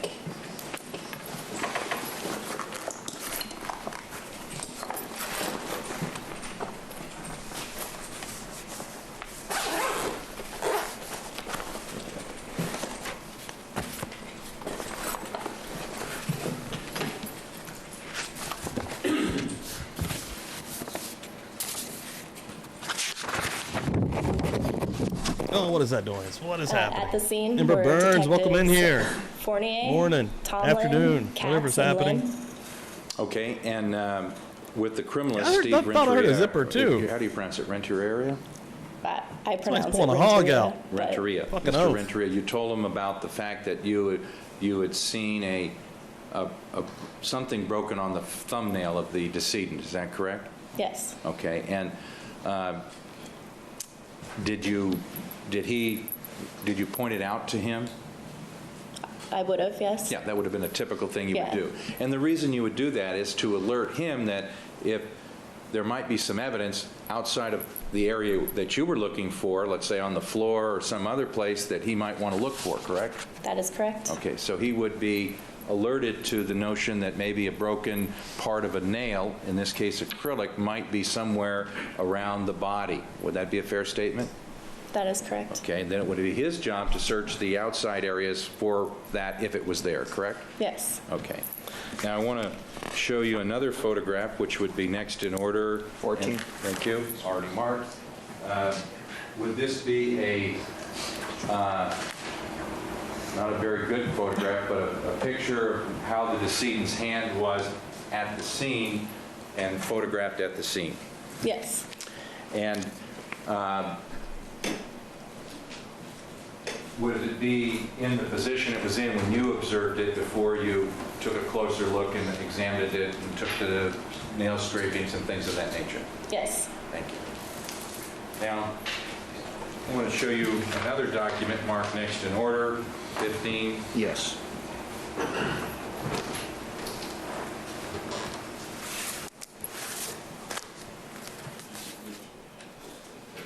Your Honor, the court hasn't had a luxury of seeing what Mr. Florida has just shown me, but I would lodge an objection as to this area of inquiry. First of all, it's outside cross-examination. I think We're working on it, baby. well beyond the scope. Working on If that. the court decides to allow Mr. Almost Florida. at 96. 400 and some shy of the big 10K. Working on that, Jay. Appreciate that, man. Reopen for this. Will I be able to That is- understand it by looking at the document? I think you would be able to determine the relevance by looking at the document. And the document. Thank you. I would move to reopen it on that side. Well, I'll consider that. I just want to see whether it's relevant. That's the important part. Perhaps Mr. Florence would pinpoint the court. It's a long document, but there's just 2 paragraphs. I read quickly. Page 3, the bottom 2 paragraphs, I think. Thank He can read it just fine, fellas. Let's just. Hold on. All right, that'll be enough.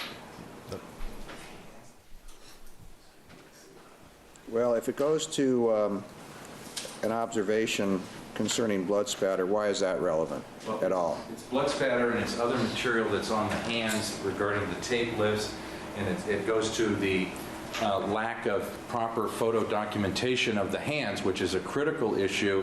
And essentially what this document is it's a meeting that occurred with a number of people, including this witness, where there was a complaint lodged as to the photo documentation of the hands, because there was tape lifts taken by this witness of the hands, and there was no proper photographs of the blood spatter and anything else that would have been in the photographs, including bullet wipe, gunshot residue, things of that nature. And I want to just document that fact now because it's an issue raised by the First of all, before you go to the report, just ask her. Just at this point, I don't know that you need to, unless she can't recall or something else, just ask her. But I'll allow it. If it's beyond the scope, I'll allow them to reopen. Thank you. It does go to the subject matter at hand. Okay. You may proceed.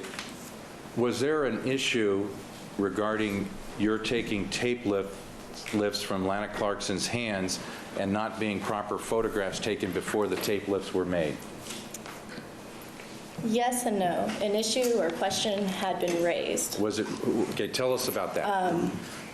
It was on 2 different points, though. One was specifically on the tape lift taken from the decedent's slip. The other had to do with the documentation of blood spatter. Now, I did inform the criminalist at scene what I saw. I then had photos taken. The photos did not turn out so well. Okay. So Let me kind of parcel that out a little bit. You saw blood spatter on the victim's hands, is that correct? that is correct. Okay, and just tell us, in your opinion, based upon your experience, what blood spatter is. In this case, the blood spatter, well, I can't say that it was blood spatter. It was red stains that were mist-like. Okay. I did not have any way to confirm that it was blood spatter. The sheriff's criminalist would have to analyze that. Okay. So I did see red stains, Okay. mist-like, on the outside of both wrists. Okay, and in your experience, have you ever been to death scenes where little spatters exist near areas of gunshot wounds? Yes, I have. Okay, that's a common thing that you see, so that's what you thought it might be, correct? Correct. And those were, did you collect those spatters? I did collect them. Okay, did you also do tape lifts of the hands? I did tape lifts. The tape lifts, well, it was a sticky stub used to collect gunshot residue that was done on the hands. But part of my protocol is to avoid any areas that are bloody or obviously bloody when collecting that. Okay, and there was a question or an issue raised that before the tape lifts were done, there weren't proper photographs done of the blood spatter on Lana Clarkson's hands. Is that correct? Well, proper photographs were taken. They did not come out. Okay. Was there a question that the photographs, they couldn't tell whether it was blood spatter or freckles? Do you remember that? The quality of the photo was poor. Okay. But you saw, you learned later, to follow on Mr. Jackson's question, you learned later that the spatters or the specks that look like blood spatter were later evaluated by Steve Rentieri at the crime lab and found to be Lana Clarkson's blood, correct? That is correct. Okay, so you, based upon that, you believe that that was blood spatter on her hands, is that true? That is correct. And you documented that in your notes, in your records, is that correct? That is correct. Now, the issue regarding the photographs and things related to that, that was at a meeting that occurred at the coroner's office where the coroner or the medical examiner, Dr. Lakshman, Dr. Anselmo, Dr. Fortman, Dr. Pena, Mr. Anderson, yourself, Joe, is it Muto? Correct. And Steve Dowell were present at a meeting, is that correct? That is correct. And at that meeting, in addition to the issue of the photographs, other lost evidence issues were discussed at that particular meeting. Is that true? I don't recall if it was lost evidence. Okay. I know what you're talking about. Sorry, that's correct. You know, I'll just leave that. Very good. Thank you. No further questions. Thank you, Your Honor. Thank you. Not much, Your Honor. What you believe to be mist-like spatters were on, you indicated, if I'm not mistaken, on her wrists? On the outside of the decedent's wrist. All right, not on her hands per se? Just in this area, this 2 or 3 inch radius around the wrist. The witness. I would say it's from, if you take where the wrist joint is, the 2 to 3 inch radius would be in a circle from that point. Would that be correct? The interior wrist portion of the wrist joint, is that as opposed to the... That's the exterior, isn't it? Interior would be this part, the exterior would be where she was pointing. Well, actually, I was making a differentiation between this part of the joint and that part of the joint. Why don't you show us? That would be the best. Exterior, so the outside of the wrist. How about everybody just shut the fuck up and let her explain it? Good God. You also saw blood on Lana Clarkson's face? I don't believe I documented that. I'm not asking if you documented it. I mean, she had been bleeding on her face? Correct. She also had blood on her chest? Yes, that's correct. You saw blood on her jacket? I did. You saw blood on her slip dress? I did. You saw blood on the purse? I did. You saw blood dripping from the purse down to the ground? I don't recall anything about the ground. Okay, so purse, you didn't necessarily look at the carpet? Right. Okay, did you also look at Phil Spector's jacket and see blood on his jacket? I did not look at the jacket. Are you aware that there was blood found on Phil Spector's jacket? Objection, Your Honor. I'm going to sustain that objection if she didn't look at it. I have nothing further. All right. Anything further? Just briefly, this is our last witness to 1:30, Your Honor. You don't have to stretch. If you're done, you're done. I am almost done. All right. Why did you document in your notes the spatter that was on the back of Lana Clarkson's hands? Because I was going to collect it as an external stain in the possibility that it did not belong to her, perhaps the suspect. Okay, and you documented it as blood spatter, is that correct? Possible blood spatter? Possible blood spatter. Okay, and did you see any blood spatter on the interior, either the palm of her hands or the inside of her wrists or anything, area like that? There was a small drop on the inside of the left wrist area. Okay.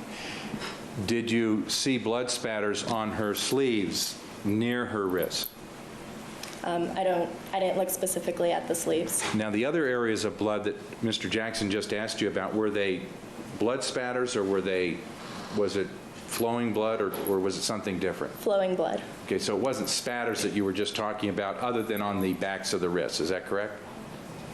That is correct. Thank you. Nothing further. Thank you. Anything further from the people? No, Your Honor. All right, subject to recall, you may step down. Thank you for being here. Thank you. We're in recess till 1:30. Thank you, Your Honor.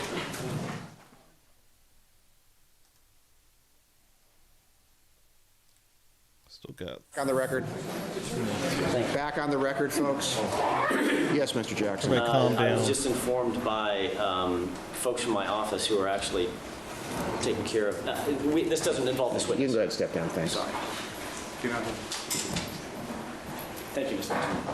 Chairman. With regard to scheduling, yes, I've been informed that now is kind of a the end point where we need to make determinations about scheduling and plane tickets. And okay, as far as I know, the last informal discussion we had this morning when we were in camera dealing with another matter, that Mr. Cutler is expected to be here Monday. He did have a doctor's appointment this afternoon, just as a sort of a final check. And I guess, do we have any further information from the defense? No, I'm not due to call him until sometime this afternoon.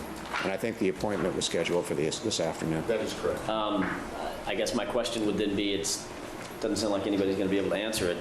Do we make these at this point, I'm prepared to go forward on Monday, and unless the defense is going to show me that Mr. Cutler was there to handle cross or direct of the witness that's on, we're going to go forward right now. So we have plane reservations that people have to make. I think at this point, there have to be some decisions to be made. Yeah, we anticipate Mr. Cutler, based on the best information, that he's planning on being here.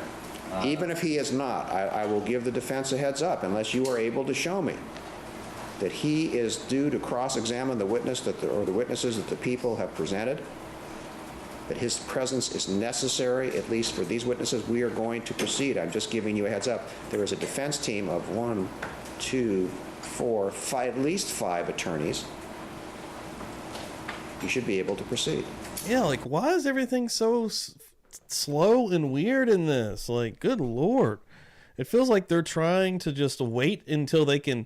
They're like, if we halt this until you literally die, you won't have to go to prison. We're just going to continue to halt this. If you have 6 or 7 attorneys and we all get sick weekly for long periods of time, you'll be fine. We're good. We're going to figure this out.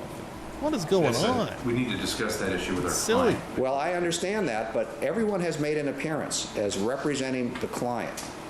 And this is an issue that I hope we never have to face. But I'm letting you know there are other people's lives involved.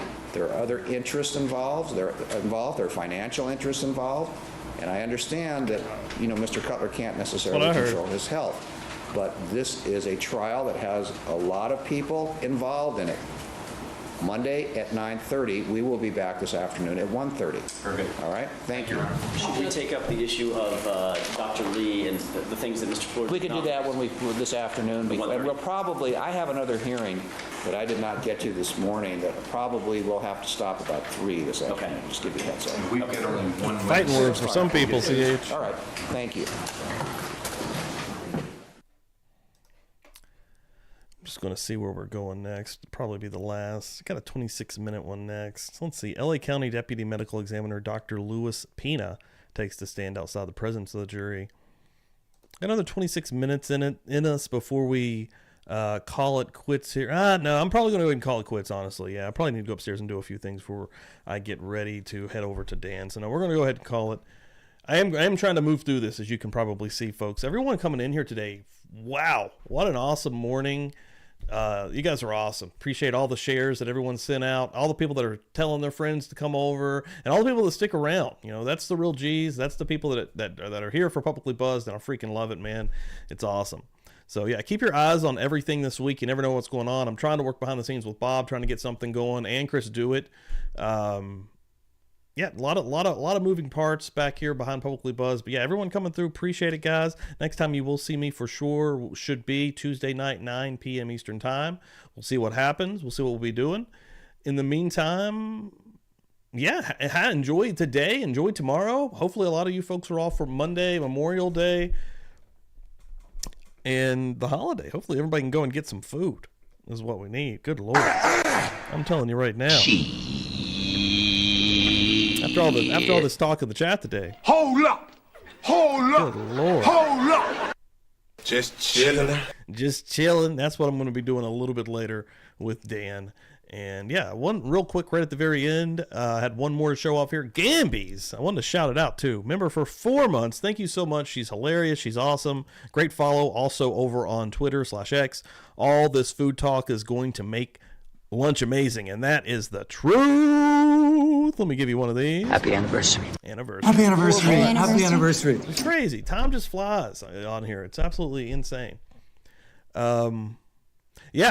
I'm going to be following that story that I talked about earlier, Drew, for sure. I'm going to break that out into maybe a little clip here and see if I can get that posted up also if I have some time, which I don't know if I have time today. And those stories move so freaking quick, but I will. I'll tell Dan you said, hey, Gambies, for sure. I will also, Sarah, tell them everybody saying what's up to Dandy Savage. Dandy Savage having a deck party today. Yes. Avton, thank you for coming through here. Appreciate it. Where's the Pickles? Thank you for coming through here. Appreciate it. Pokemon, thank you. Everyone have a great day. And yeah, I think that's it. Love you guys. See you Tuesday. Have a great day. I feel like I'm forgetting something. I don't know what it is. I don't know. If I remember it, will be on X. So, love you guys. Have a great day. This verse